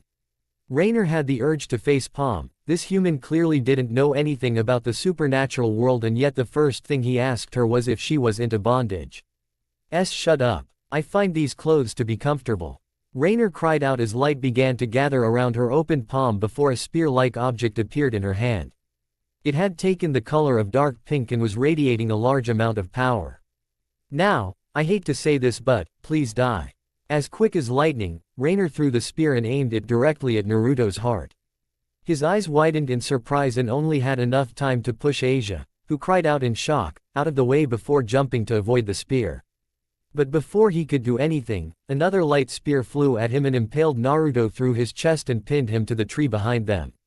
The young nun looked at Naruto in shock when the spear impaled him. Tears slowly fell from her eyes once again as she realized what just happened. Naruto's eyes turned widened in shock. His blood began to boil as he looked towards the ground, hands clenching into fists so tightly that blood started to leak out. The light spear had stabbed him through his chest and through his heart, and it was making his body hurt like hell. Darkness slowly took over his vision as Naruto began to close his eyes. Now please, come here Asia-chan, let's return. Asia wiped her eyes and walked closer to the fallen angel, Rainer, with shaky legs.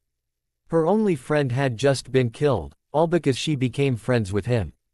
Just because of her, her friend had to die. Tears streaming down her face, she begged God to do anything to save her blonde friend, even thought she knew it was too late now. Then, her eyes turned wide when she felt a hand pat her head gently. I will say it once again, a familiar voice rang out softly, making Asia's look up, and she gasped in surprise, tears doesn't suit you Asia-chan. Rainer felt her jaw drop to the ground in shock. Her eyes glanced rapidly from the dead blonde impaled to the tree to the one who had just appeared in a flash of yellow, standing with his hand on Asia's head, grinning smugly. She didn't feel anything other than a small burst of strange energy coming from that yellow flash, but it was clear that the man in front of her was the same one as the dead man pinned to the tree.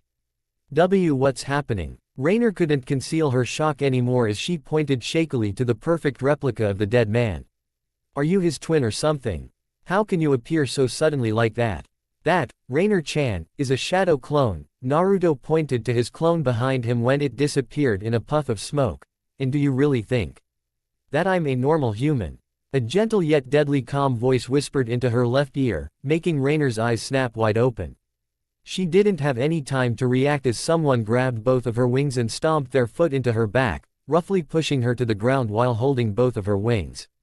The fallen angels cried out in pain as her face hit the ground hard. Surprised, Rainer turned her head slightly to look behind her and found herself speechless due to seeing yet another replica of the man she thought she killed. How? She stuttered out. The Naruto that was protecting Asia walked closer to her with said nun following closely behind him, looking as confused as the fallen angel that just a moment ago was ready to take her away. You think I did not notice that someone had been following Asia-chan from the beginning? Naruto asked. All I have to do is give Asia some crazy excuse to fool you into thinking that I didn't notice you. Something like, I need to go to the toilet. Asia and Rainer's eyes both widened in shock as they remembered what Naruto had said when they were in the amusement park. While you kept your eyes on Asia-chan, and I'm grateful that you let her play with me for the whole day, I just need find someplace to create a couple of clones, then have one follow you and one to follow and play with Asia-chan, while I gave them direct orders from the shadows. He then turned his eyes to Asia. Don't worry Asia-chan, they're direct copies of me, so we basically hanged out together all day in one way or another. The young nun just nodded her head in understanding, just glad that Naruto was alright. Now, what should I do with you? Naruto asked while looking at the fallen angel, who gulped nervously seeing the evil grin on Naruto's face. Naruto sighed to himself when he closed the door behind him, leaving a tied-up Rainer on the floor of the room. If she was really into bondage that much, then why not play her game as well? Having just learned about the whole world of supernatural things and the three factions was extremely stressful to him. He didn't understand why, after at least thousands and thousands of years of living, he didn't know anything about their existence. All three fractions had a massive society within them. They had their own worlds, their own laws, and their own way of life. Yet he didn't know anything about them. Rainer had spilled everything after the first few threatening words had come out from him, which the blonde had learnt directly from the snake mistress of Konoha herself. The real issue now was to take care of the rest of the fallen angels and stray exorcists at the abandoned church in this town. As long as they was still here, Asius and the rest of the town's citizens' safety would be in danger. Furthermore, he was keeping Rainer as some kind of hostage. If they cared enough about their comrade, Naruto was certain they would come to save Rainer and take Asia by force soon. The blonde stopped to check the other spare room he had in his home and opened the door just a little, peered inside, and saw Asia sleeping peacefully on the bed. He closed the door quietly and tried to walk away as quietly as possible. The young nun already had a very tiring day and Naruto didn't want to wake her up. Because from now on, Asia would be living with him. This decision was a very difficult choice for Naruto. He understood that with his immortality, he would live forever. Asia would be just like anyone he cared about. She would die when her time comes, and he would be the one being hurt afterward. In just a few days and he had grown very attached to Asia, seeing her as his little sister, someone he wanted to protect. 100 years is a very long time for a human, but for Naruto, it's just a single second during his forever life. But he had promised Asia that he would protect her and take her into his arms, and he wasn't someone who backed down from his promises. With that thought in mind, Naruto walked to his room and opened his wardrobe.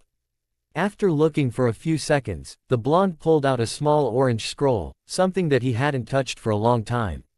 He had something to do tonight and he would make sure he did it properly. Ready everyone. Rias turned back to look at her peerage, who nodded at her confidently and readied themselves for their mission tonight. Issei returned to the club room with a pale face, saying that he had faced a stray exorcist that killed his client just because he had made a connection with her servant. Rias couldn't ignore these transgressions any longer. She had known about the group of fallen angels and stray exorcists making a base of operations at the abandoned church in her territory, but decided to not attack them or do anything because she believed that any reckless action could easily cause another war to break out between the factions. But after hearing that a stray exorcist had threatened and hurt one of her servants, she had reported it back to her Onisama, and after a long conversation with Azazel, the leader of Grigori, and Michael, the head of heaven, she had the green light to deal with them any way she wanted to. Everyone teleported in front of the abandoned church and immediately they noticed something was wrong. There was the smell of blood lingering in the air. Looking back at her queen with a puzzled look, Rias readied her power of destruction and everyone else made themselves combat ready and slowly made their way into the church. And the scene in front of them made Issei vomit immediately. Bodies were laying everywhere, headless and limbless bodies of stray exorcists laying all around the church in the worst condition Rias or Akino had ever seen in their lives. Blood had been spread everywhere, on the wall, the floor, and even the ceiling. Nothing was spared from the bloody scene. While Kiba helped Issei recover, Rias and the rest of her peerage began to spread out and find any survivors. They found none. Bushu, everyone. Akino's quiet voice drew Rias's attention as she quickly walked to her best friend with Kaneko walking right beside her. Said white-haired girl's eyes didn't change the slightest, but Rias understood that Kaneko was as shocked as everyone else. Kiba soon appeared with Issei's arm over his shoulders, walking right beside her with her newest servant looking really pale. She couldn't blame the brunette, this scene would haunt him for the rest of his life after all. Akino, what's wrong? Rias asked. Look. Akino pointed to the wall in front of them. And Rias' eyes widened when at what she saw. Whoever did this, they had made sure to send a special message to those on heaven.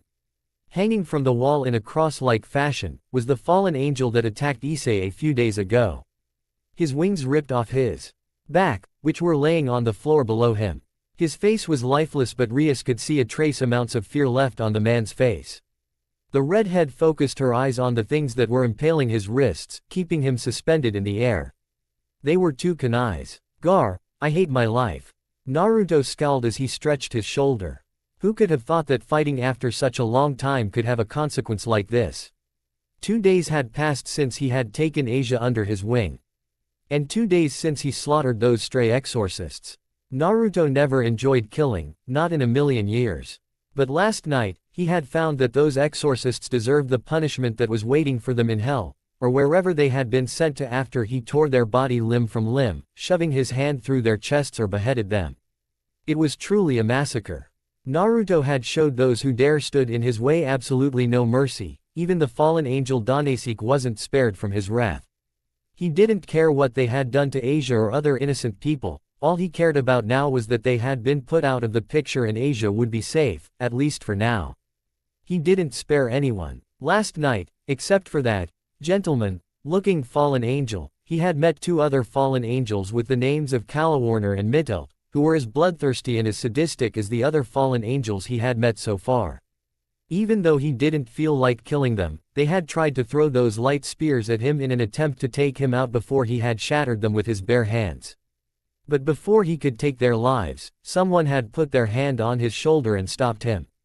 After that, he got the pleasure of meeting with the Governor-General of the Grigori, leader of fallen angels, Azazel, who was one of the most dangerous men he had ever met and, in Shikamaru's words, the most troublesome man he had ever encountered in his life. Let's just say that he had a pleasant conversation with Azazel about what to do to the fallen angels that were still alive, who had happened to disobey his order and did things on their own accord. It would be better that he let Azazel deliver the punishments to those fallen angels. He never enjoyed killing, especially not beautiful and attractive women. Ni-sama, we have another order. A cheerful voice snapped Naruto out of his thoughts, making him turn to address the young girl in beside him. He smiled before saying, "On it, Asia-chan." Asia nodded her head with a cheerful smile and quickly drifted off to serve any costumers that needed her. This morning when Naruto began his usual daily business with his ramen stand, Asia had asked him if she could help him with anything so that she could repay him for letting her live with him. Of course Naruto had refused at first, saying that she didn't need to do anything, but after witnessing the legendary puppy dog eyes from a cute girl like Asia he had to shut his mouth and let her follow him. Let's just say that she was now Uzumaki's ramen stand's first waitress and his reputation had skyrocketed when his costumers saw a young and beautiful blonde girl standing in front of his stand, wearing a cute-looking waitress uniform with the symbol of Uzumaki on her apron. Who would know that having Asia be his stand's waitress could be such a good idea? He had to admit, Asia was clumsy at first, but she was doing very well in serving the ramen to the costumers, mostly the male ones. Her cheerful smile and brightness could brighten anyone's day. With Asia here, a new atmosphere had been brought to Uzumaki's ramen stand and Naruto really liked it. Looking at her now, running around with a cheerful smile on her face, Asia had truly brought a new light into Naruto's life forever. He just wished that he could hire some more people to help Asia. He was afraid that she might be pushing herself far too much by doing all that work by herself. After all, his ramen stand wasn't a small one. Naruto-kun. Naruto's head snapped up as he heard the familiar voice belonging to Rias Grimori as she stepped into his ramen stand. But this time she wasn't come to his humble stand alone, she also had the company of that extremely attractive black-haired girl who, one way or another, brought him a huge amount of fortune after he published the newest episode of Ichi Aika Paradise, with the name of Gentle Maiden. It was truly a great hit. Unconsciously, Naruto pushed the copy of that episode deeper into his pocket. A girl as gentle looking at her wouldn't be pleased if she found out that he used her picture as the main female character of the series. Hello there Rias-chan, and Akano Himahima, it's a pleasure finally meeting you in person Uzumaki-san. Akano said with her head bowed slightly. No need to be so formal. Naruto chuckled and held out his hand, shaking Akano's hand before letting out a small smile. What's so funny? Rias asked, looking at Naruto's smile. Nothing Rias-chan, nothing at all. Both girls right an eyebrow as Naruto laughed softly. I just find that you have a very interesting friend here Rias-chan, just as interesting as you. He smirked mysteriously. Rias and Akano gave each other a glance before turning back to Naruto. What could he possibly mean by that? There was no way he found out the truth about them, right? Anyway, welcome to Uzumaki's ramen stand. Naruto spread his arms wide while grinning brightly. So, what are you two's orders? I will take the usual. Rias said before she sat down at her usual table, right in front of Naruto. I'm not a big fan of ramen, Naruto's eyes sharpened immediately, but I'll have the same thing as Bushu. Naruto nodded his head and returned to the kitchen to prepare the order while his mind was wandered elsewhere. After becoming aware of the existence of supernatural beings, he still wondered why in the bloody hell he didn't know about them till now. Naruto had become more aware of them by now and could clearly tell that both Rias and Akeno weren't human. Rias emitted a different energy than Akeno, while the black-haired girl emitted out a mixed energy comprised of fallen angels and whatever Rias is. Damn this supernatural stuff, it was slowly making him more and more confused. So, what do you think? Rias asked her queen as both of them conversed as quietly as they could, completely ignoring the lustful stares from the male population all around them. Odd, Akeno whispered back, just as Kaneko-chan had said, he's giving out really strange magical signature, but it disappeared before I could triangulate it. Rias nodded her head, I don't know how to say it, but Naruto isn't fully human. He's human yes, but he's something else too, she trailed off. Excuse me. Before Rias could reply, a cheerful voice broke both of them out of their conversation and they looked up and immediately jumped out of their seats at what they were seeing. What's wrong? Asia asked nervously, looking at the two cautioned older girls in front of her, slightly taken aback due to both looking ready to attack her. There was nothing wrong with this girl, other than the silver cross she was wearing. Rias immediately knew that this girl was from the church by the aura she was giving out, and she could feel a very powerful sacred gear inside of this girl as well. Asia gulped when she realized everyone was looking at them. Can I have your order please? She asked again nervously. Rias spluttered out as she finally noticed the clothes the blonde girl was wearing. Don't worry Asia-chan, give these to them please. Naruto said cheerfully and handed Asia 2 bowls of ramen. He had saw all that happen and all that was enough for him to know what kind of supernatural being Rias and Akeno were. Devils, they had reacted immediately when they saw the silver cross Asia was wearing. Okay Nisama, Asia nodded her head and carefully brought the ramen down to the table. Please enjoy your ramen. She bowed her head down and quickly walked off to do another job. Sorry about that Naruto-kun. Rias said sheepishly and sat back down to the table with Akeno, who bowed her head down in apology. Don't worry about it, Naruto grinned. Still, I'd better be a little more cautious around these two. Apparently, they're not a fan of the church's followers, former or not. Naruto thought to himself as he kept a close eye on Rias and Akeno, who were eating their ramen while eyeing Asia warily. The next morning, Naruto ni, Asia said nervously while playing with the hem of her school uniform skirt, do you think me going to this school is a good idea? Both blondes were walking on the street leading to Kuo Academy, wearing the repressive school uniform for boys and girls. Naruto had decided that today would be the day he came to Kuo Academy to give another go at school life, and he was bringing Asia with him. The former nun had been really nervous all this morning, but Naruto told her that this would be the best way for her to make friends, become more social, and get used to Japan's culture. Don't worry Asia-chan, he gave her a thumb up, you have Oni-chan here to protect you. Asia nodded her head, but didn't feel any less nervous in the slightest. She just hoped this school Naruto was talking about was as exciting as he claimed it to be. He had said this was the best place for her to make friends, but she really didn't know how to do that. Arriving at Kuo Academy, Naruto and Asia made their way to the headmaster's office without being noticed by anyone. Because he didn't want to attract attention too soon, Naruto had used his skills as a well-trained, recently slacking off shinobi to sneak into the school without being caught. Though Asia had asked him why they needed to do this, Naruto just laughed and waved his hand saying they better hold the surprise for later. After parting with Asia, who had been placed into the second-year classes while was Naruto placed into the third-year classes. Naruto soon followed the teacher that had been assigned to lead him to his classroom. The blonde had to admit that the school's facilities were truly impressive, practically state-of-the-art based on a few classrooms he happened to pass by. Studying in a school like this was truly amazing. Truly amazing if he was a bookworm or something like that, but Naruto had never been the academic type.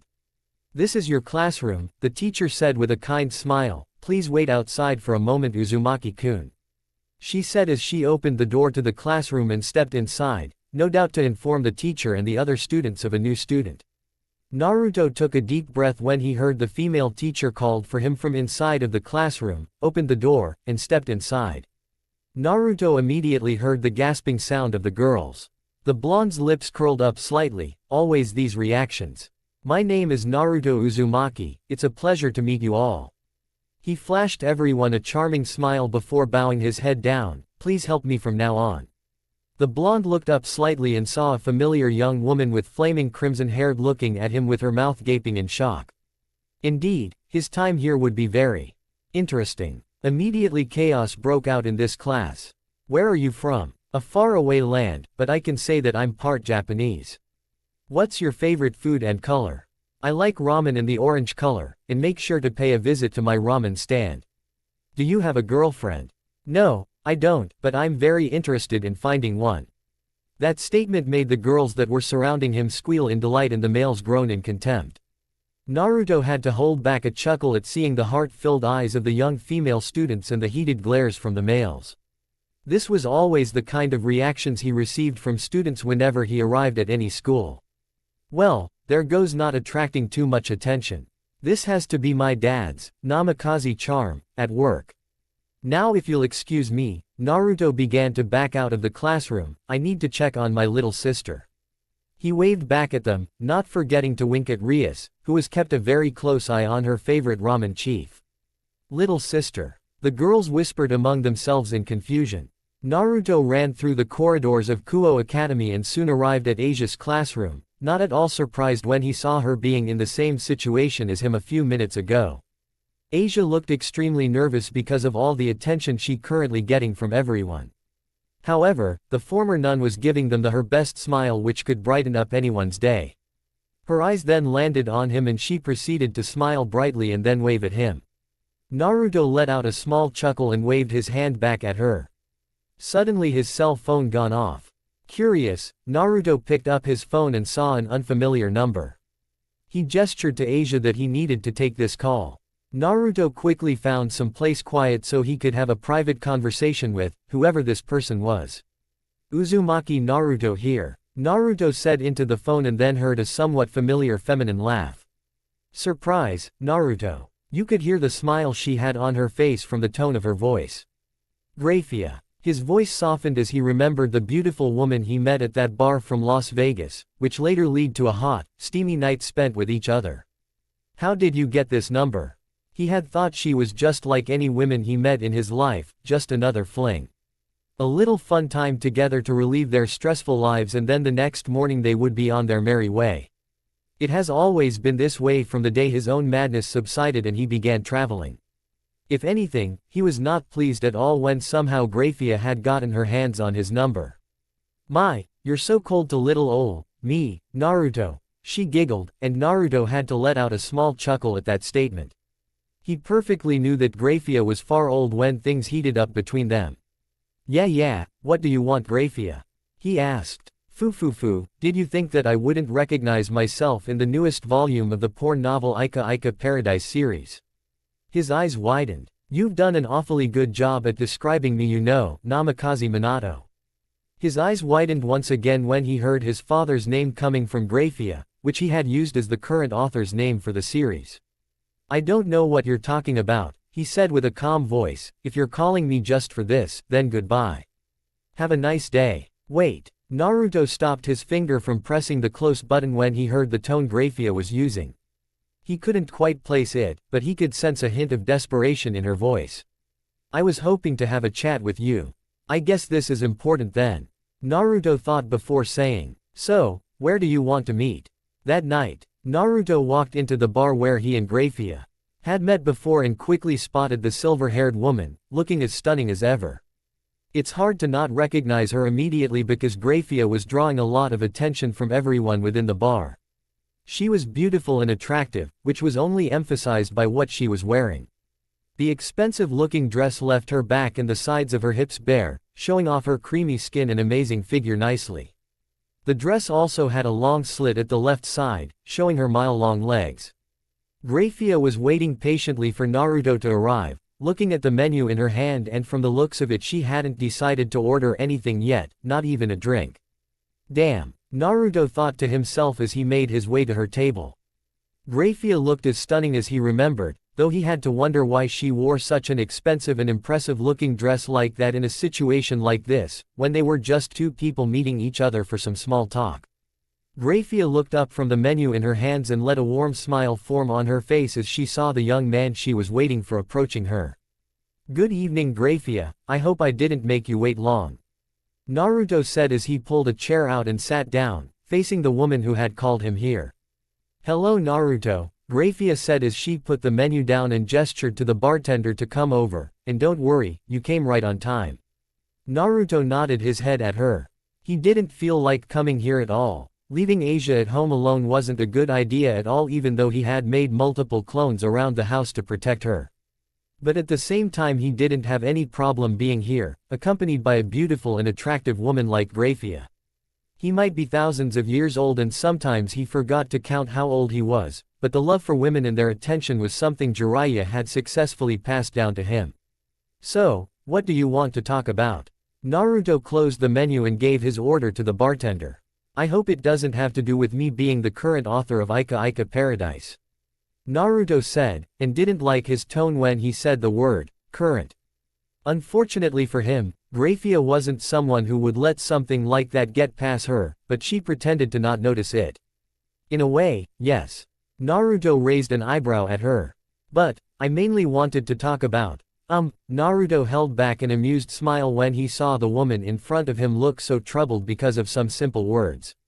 "Well, you can start by telling me who exactly are you?" Naruto ignored the surprised look on her face and leaned his elbows on the table. "I already had some unpleasant encounters with people with black wings and a group of exorcists who called themselves stray exorcists and had swords like those guys from Star Wars, Anna something and Obi what's his face," Naruto joked. Although, judging from the look on her face, Naruto could tell that Graphia already knew about what happened, and to make everything end like a fairy tale, "I got a beautiful, blonde immortal at home and a silver-haired stalker. My life is already complicated enough, thank you very much." He finished right before the bartender put his and Graphia's order down on the table. "Itadakimasu," Naruto said blankly and began to eat his meal, which was a pizza. A pretty strange meal to have in one of the biggest and most popular bar in Las Vegas. While Naruto was eating his dinner and turned his eyes towards the window, seeing the colorful and exciting entertainments available at Las Vegas, Graphia hadn't touched her order at all. She just stared blankly at the dish while her face held an unreadable expression, but he could spot sadness and confusion in them. He sighed. "You know, the dish isn't going to finish itself." Naruto broke the silence between them as he took a third slice of pizza and ate half in one bite. "You can start by telling me, what are you? Angel, fallen angel, or something else?" Asia had told him everything she knew about the factions, however, her knowledge about them was very limited due to her position as a holy maiden, who the church had thought needed to be as holy as possible. Meaning that she didn't need to know any information other than who she could and couldn't heal. Graphia took a deep breath before saying, "I'm a devil, a pure-blooded devil." Graphia said, "My full name is Graphia Lucifuge and I am Mistress Lucifer's personal maid as well as her queen." "Go on." Naruto nodded, feeling familiarity towards the name Lucifer, but said feeling disappeared as soon as it surfaced in his mind. "My mistress's full name is Shana Lucifer." As soon as Naruto heard Shana, a skull-splitting pain strikes, causing Naruto to wince in discomfort and massage his forehead. "Naruto!" Graphia yells with panic entering her voice after witnessing Naruto's reaction to her mistress's name. Back with Naruto, he was having a hard time trying to control his headache. He didn't know why he had this feeling, but Naruto thought he knew that name from somewhere, but all he could recall about her in his mind was nothingness. He couldn't remember anything about her, that's if he really knew who this Shana was. "Sorry, a little headache. Please continue, Graphia," Naruto said with a smile after regaining his composure. The silver-haired maid looked at him with wary eyes before saying, "As I said, Naruto, Shana Lucifer is my mistress and one of the 4 leaders of the Devil faction, with the title of Lucifer. She's formerly known as Shana Grimori." This information made Naruto's eyes widen in surprise. If this Shana's last name used to be Grimori, then that meant Rias Grimori is her sister, isn't she? Naruto guessed. Rias could be the daughter or someone related to Shana, but for some reason, he had chosen sister as the possible relationship between them. Yes, Naruto, Rias-sama is Shana-sama's younger sister. She is the current heir to one of the most powerful devil households of the devil faction, the Grimori household. Naruto nodded his head at this. He should have known better, there was no way Rias could be entirely human. Not to mention the way she walked and talked was slightly reminded him about the rich girls and princesses he had met during his travel, though, he'll admit that she was a little tomboyish and more easygoing than most of the princesses he's met. Can't say I'm not surprised when I just found out that my favorite costumer is a devil princess.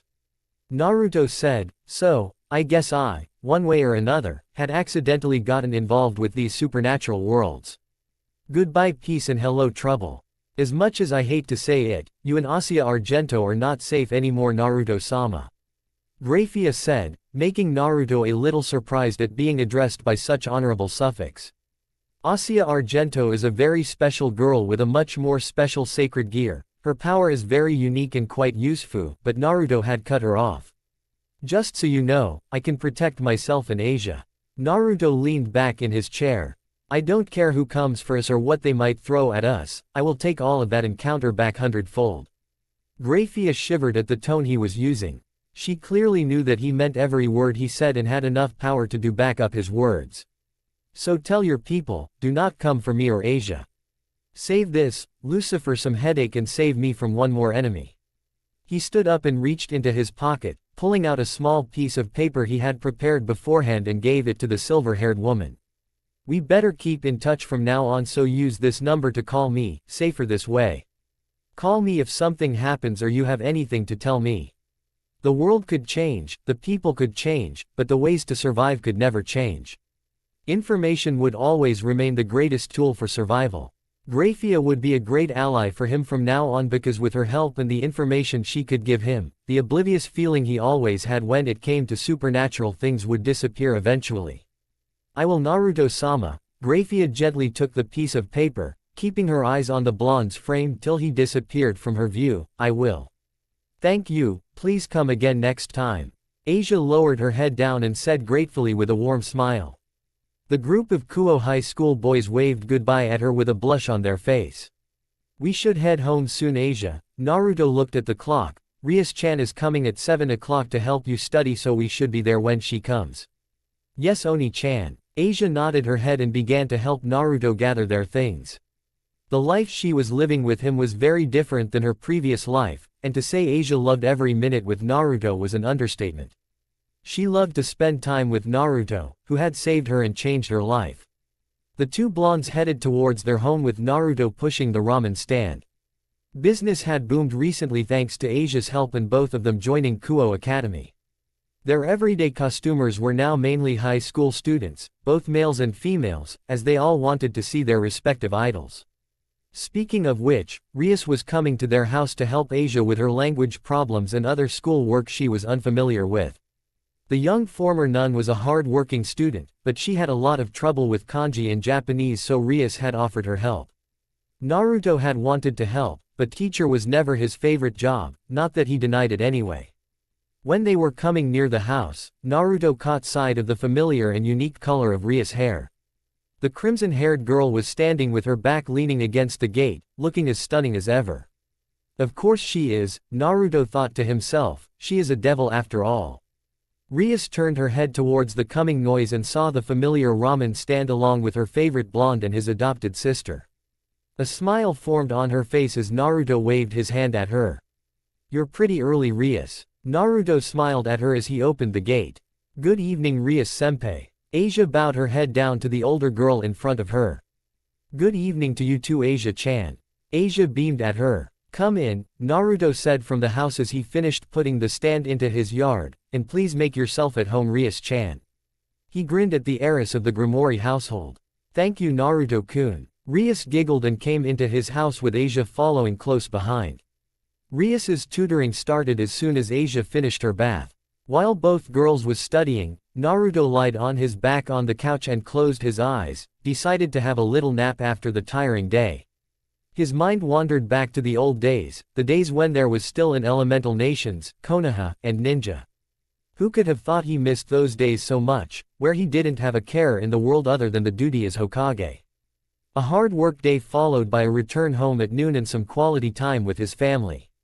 A smile formed on his face as he remembered Bolt's pranks and all the times he needed to step in to stop him.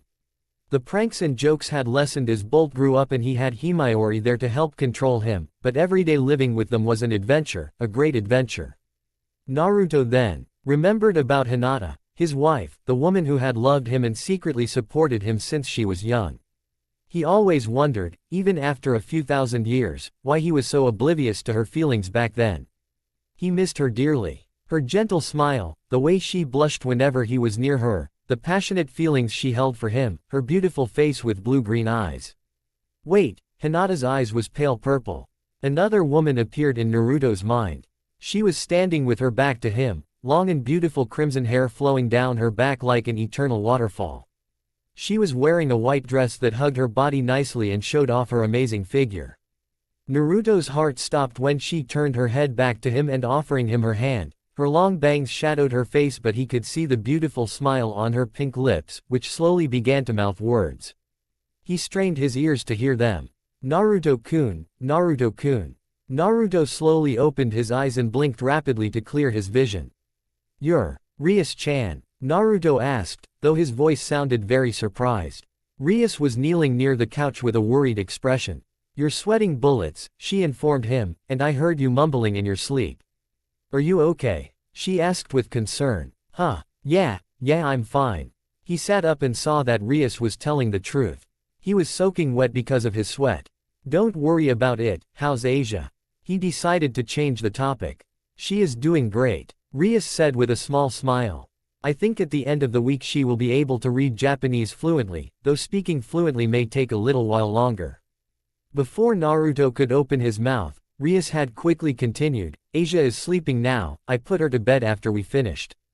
Thank you Rias-chan. He grinned at her and stood up. Say, you hungry? I'm about to make some ramen. Ramen? Just what do you normally eat? Rias stood up and glared playfully at him. Ramen. Rias sighed at his answer. Show me the kitchen, she demanded while rolling her sleeves up. I will cook some dinner for you in Asia. Before Naruto could protest, Rias had gone to find the kitchen. Scratching the back of his head he slowly followed the crimson-haired girl, though his mind was wandering back to the girl in his dream. The girl who held a strong resemblance to Rias Grimori, but the feeling wasn't quite like her.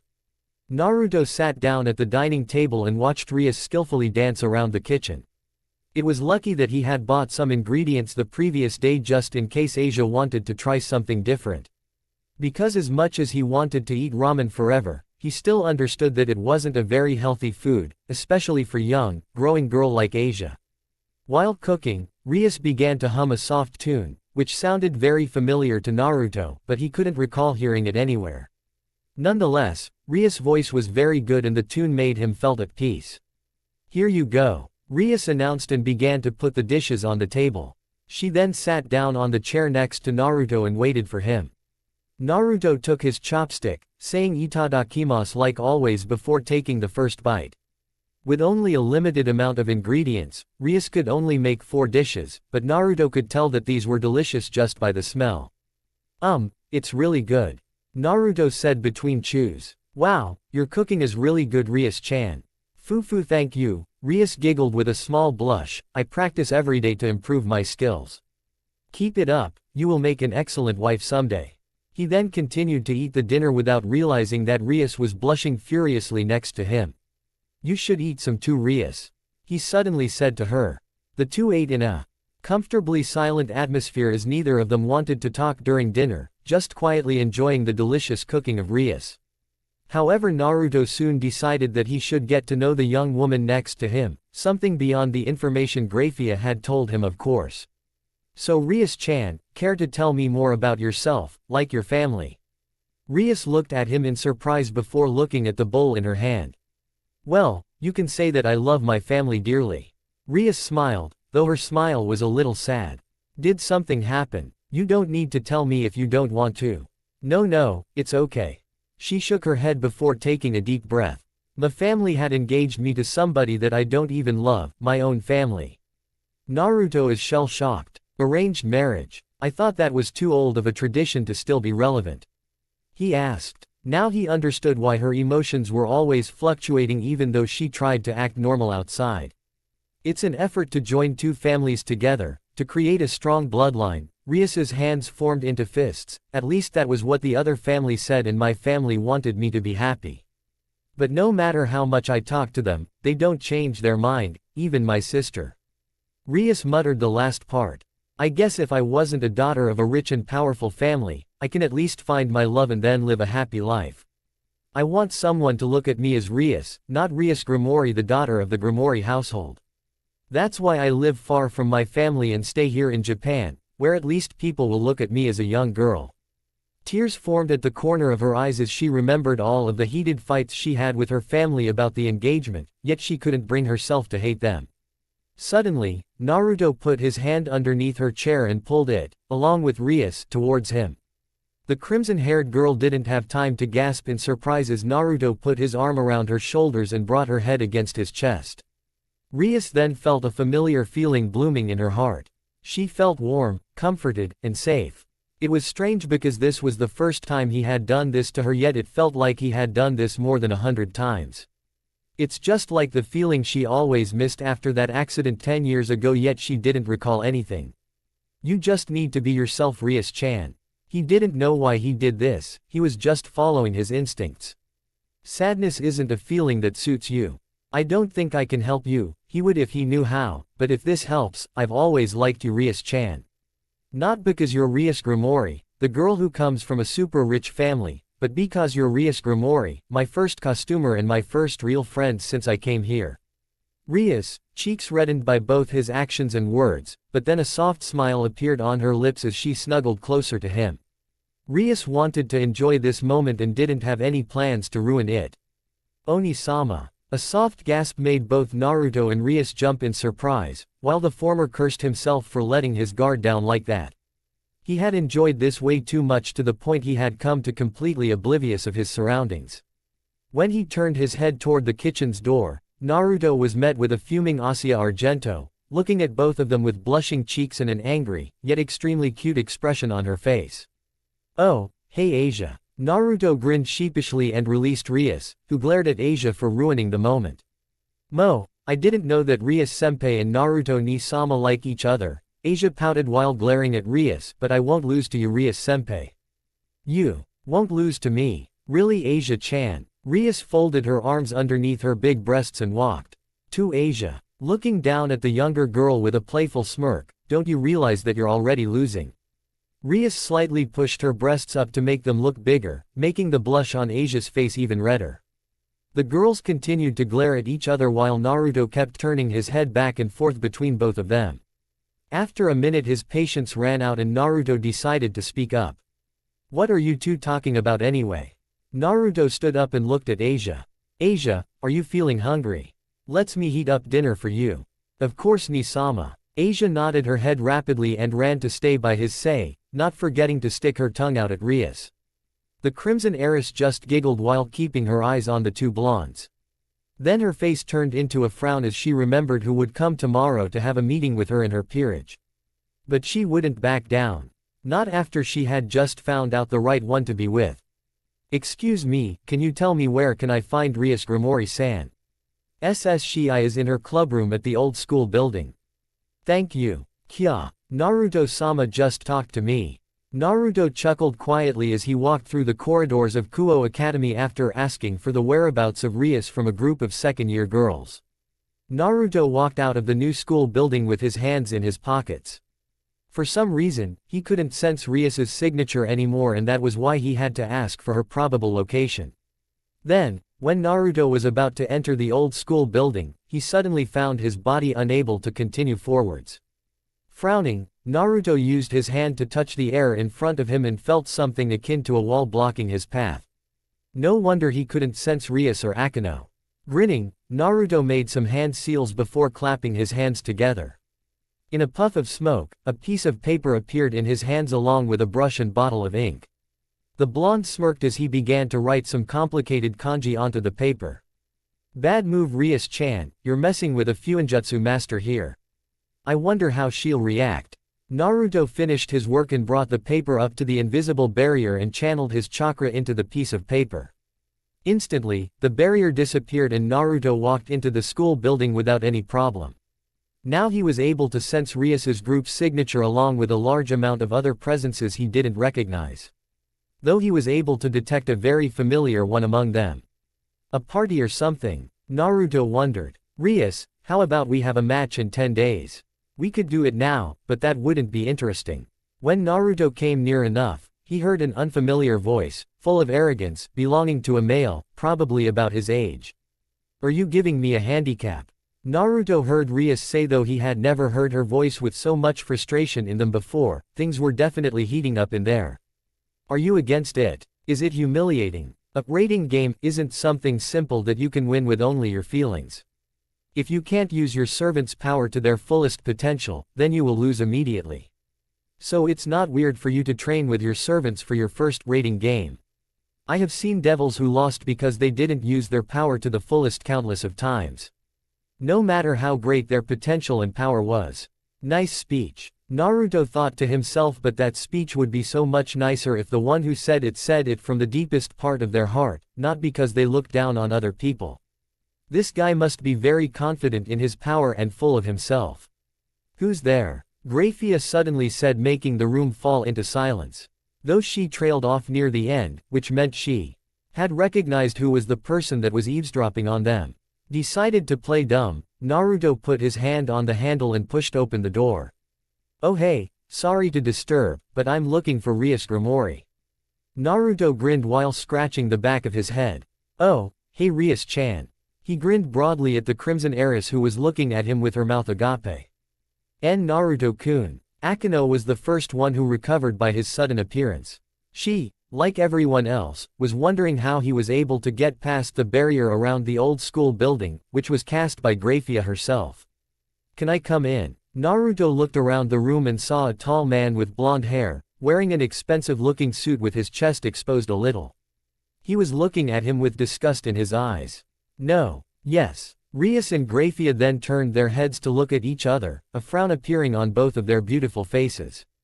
Graphia, he is my guest and this is my clubroom. Naruto-kun can come in if he wants to.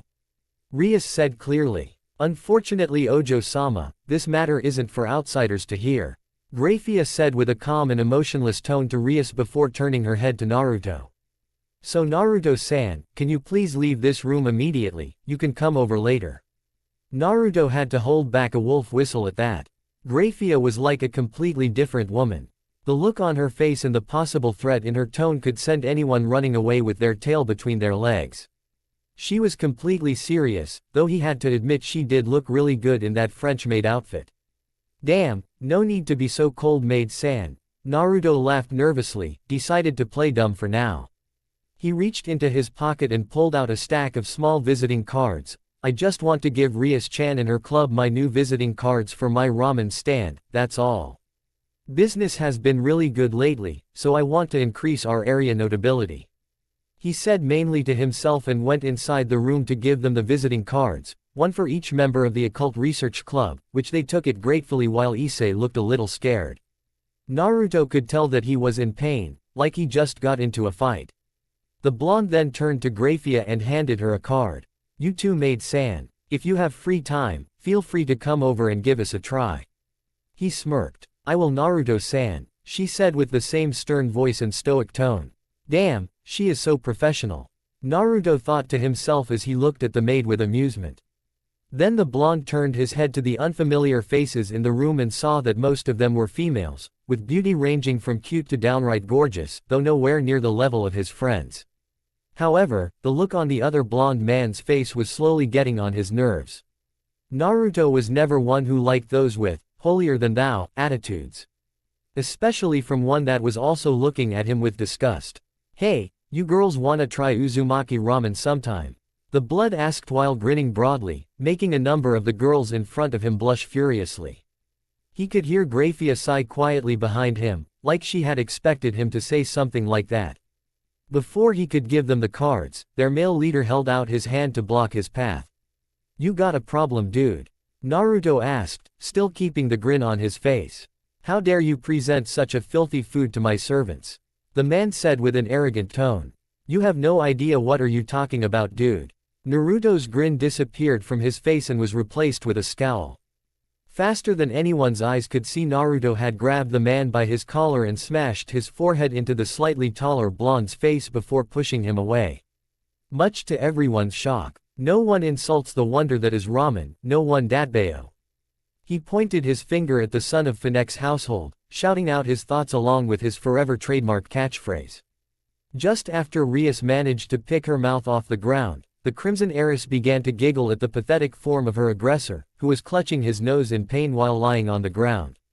Graphia just sighed. For some reason she had already knew he would do something like that. "You, how dare you do this to me, you lowly human?" Naruto raised an eyebrow at this. There was no blood on the guy's face, nor did it look broken. He would have to ask Graphia about this later. "You're talking like you're not human." Naruto raised an eyebrow while pretending to be in amusement by the blonde's joke. The group of girls from earlier had already recovered from the shock and were now glaring daggers at him for hurting their master, though a petite girl with drilled twin tails was looking at him with confusion. His name, it's oddly familiar. She wondered to herself. She swore that she had read that name before in one of the very old books in her family's personal library, though she couldn't remember which one. That's quite enough, Riser-sama. Graphia spoke up in a cold, chilling tone. So that's the prick's name. Naruto thought before hearing Graphia continue. "If you say anything further, I will have to cut short this meeting right here, by force." She finished emotionlessly, making Riser gulp nervously with a pale white face. Naruto looked at Graphia. The silver-haired maid had to be extremely powerful and fearsome among devils to have such an impact like that to someone who had clearly lived most of his life looking down on everyone whose status was lower than his. "Right," Razor muttered to himself, earning a nod from Graphia. "Good." Then, Graifa turned her eyes to the vice president of Orc Club. "Akeno-san, please escort Naruto-san outside so we can finish this meeting without any more trouble." "Yes, Graphia-san." Akeno nodded her head before turning to the blonde. "Naruto-kun, please follow me." "Just a minute, Akeno-chan." Naruto brought his hand up to stop her before he walked up to the girls behind Riser and gave them the cards. "Make sure to pay a visit later, okay?" He grinned at the last girl who was the only one who didn't glare at him. She nodded her head slowly while sporting a small blush on her face. "Right, off I go. See ya later, Rias-chan." Naruto waved to her and walked out of the room with Akeno following closely behind. When the two finally got out of the building, Akeno led him to a nearby bench to sit down with him. Akeno wanted to stay to make sure that Naruto wouldn't come inside again, but mainly she wanted to spend some time with him to get to know the mysterious blonde who had caught the interest of her king, whose name happened to appear in every conversation the two had. "So, who was the guy?" Naruto asked with a bored tone. "He is Riser Fineks-sama," Akeno informed him, "Bushu's fiancé." Naruto widened his eyes. That was her future husband. No wonder why she was so against this marriage. That guy needs to remove that stick from his ass really soon. Naruto said casually, earning a slap on the arm from a giggling Akeno. "You shouldn't say that, Naruto-kun." Reaching into her skirt's pocket, Akeno pulled out the visiting card Naruto had given to her. "So, no longer a humble small ramen stand owner, Naruto-kun." "Yeah, like I said, business has been really good recently." He chuckled. "I mean, I have a cute, little angel for a sister as my waitress, and I also have two beautiful girls, who happen to be the two most popular girls of Kuo Academy, visit my stand daily." He said, making Akeno giggle while covering her mouth with her hand, a pink hue dusting her cheeks. "All right, I will make sure to stop over soon," Akeno said before standing up and smiling warmly to him. "See you later, Naruto-kun." She then turned around and returned to her clubroom, not realizing that when she turned around, her skirt had been lifted up by the wind and exposed what was underneath to the very eyes of the Ika Paradise series' author. Black. Good for her, Naruto muttered to himself before standing up and returning to the new school building. Asia was probably come looking for him by now, better not let her be an easy target for any lustful teenagers. Asia, you think I need to keep our store name Uzumaki Ramen or change it to The Wonderful of Ramen? I think we should just leave it as Uzumaki Ramen, Ni-sama. Naruto shrugged his shoulder and continued to bring tables, chairs, and a lot of other things into his newly bought house, which would become the place they would be working from next week onward. Asia was helping him with leaning, but with just two people, even with one with superhuman strength, it still already took them more than 3 hours to get things done. He had already hired extra help, mainly waitresses because Asia wouldn't be able to solo all of the costumers herself. Of course he was planning to hire an assistant chef as well, but he doubted that they would be able to get the taste of Uzumaki ramen right. Naruto-kun. The door of his new store opened. Naruto looked up when his name was called, and his face then turned into a grin when he saw his favorite crimson-haired customer. Ohayo Rias-chan. Naruto greeted Rias cheerfully. Hello Rias-senpai. Asia bowed her head with a small smile, holding the broomstick in her hands. Hey Asia-chan, Rias waved slightly to her before turning back to Naruto. Naruto-kun, can I talk to you in private? Sure. Naruto nodded and led her to the back room. He closed the door behind them and asked with a warm voice, Rias-chan, what's wrong? Naruto-kun, I won't be able to attend school for 10 days. Really? Why? Naruto asked, not that surprised because he already knew about what would happen in 10 days. This, rating game Riser had talked about. Rias definitely need time to prepare. I'd prefer not talk about it, Rias said uneasily, but my future depend on this. I understand Rias-chan. Naruto nodded and patted her head, but when things go the way you want, bring everyone to my store to celebrate, on the house. Thank you. Rias smiled to him before throwing her arms around his neck, hugging him tightly against her, thank you. She whispered as Naruto slowly brought his arms around her. I thought you would ask him to be your servant. Akino asked as she stood with her back leaning against the wall next to Uzumaki ramen. No Akino, we can't prepare Naruto in just 10 days. Issei will suffice. Plus, I don't want him to get hurt. Razor will probably single him out because of the humiliation Naruto gave him yesterday. Rias said firmly before turning her head to her queen, let's go Akino. Shayna Lucifer, formerly Shayna Grimori, sat beside her son's bed, quietly moving a few strands of crimson hair away from her son's adorable face. Sleep well my son, Shayna whispered before standing up, planting a soft kiss on her 10-year-old son's forehead. Shayna, as quietly as she could, slowly opened the door of her son's room and walked out. Shayna-sama, Graphia said in a low tone. Graphia, Shayna smiled at her queen before starting to return to her chambers, it's a beautiful night isn't it? Yes Shayna-sama, Graphia nodded her head. Beautiful night, just like 10 years ago. Shayna's smile slowly left her face. Graphia's emotionless expression quivered slightly before she regained her composure. What happened 10 years ago was always a highly disconcerting topic for both of them, especially around this time of the year. She had to be careful with her emotion and words, or else all the efforts she made these past 2 months would become void. You remember him? Shayna asked as she turned back to the silver-haired maid. Ah come on, drop that blank face and answer me truthfully. Yes Shayna-sama, I still remember Naruto-sama. There's not a single day I'm not thinking about him. Graphia said truthfully. Of course, Shayna chuckled, because after all, you love him just as much as I do. Graphia's expression remained impassive, but her eyes softened just a little. I wonder what would it be like if he was still here. Graphia looked at the woman in front of her, who a long time ago used to be her most dangerous rival. Would we still be looking at each other with heated glares? Would we still be fighting to the point where we would nearly kill each other if not for him deciding to intervene and then scold us like children? Shayna asked while leaning her arms on the window's frame and put her upper body out, her hair flowing in the wind. I miss those days Graphia. Graphia bit her lower lip as she gripped her uniform skirt tightly. Shayna had changed so much without Naruto around. She hated it. They were supposed to fight each other to decide who would be the alpha and then at the end of the day would just laugh it off like it was nothing. Graphia looked at herself, even she had changed so much without him. Please wait for me Shayna, I promise I will bring him back for both of us. Thank you for listening. I do hope you guys enjoy. If you guys enjoyed this, what if you want a next part of this video, like, subscribe and comment down below and turn on the bell notifications and also check out the other videos that I have created and enjoy. See you in the next video. Peace.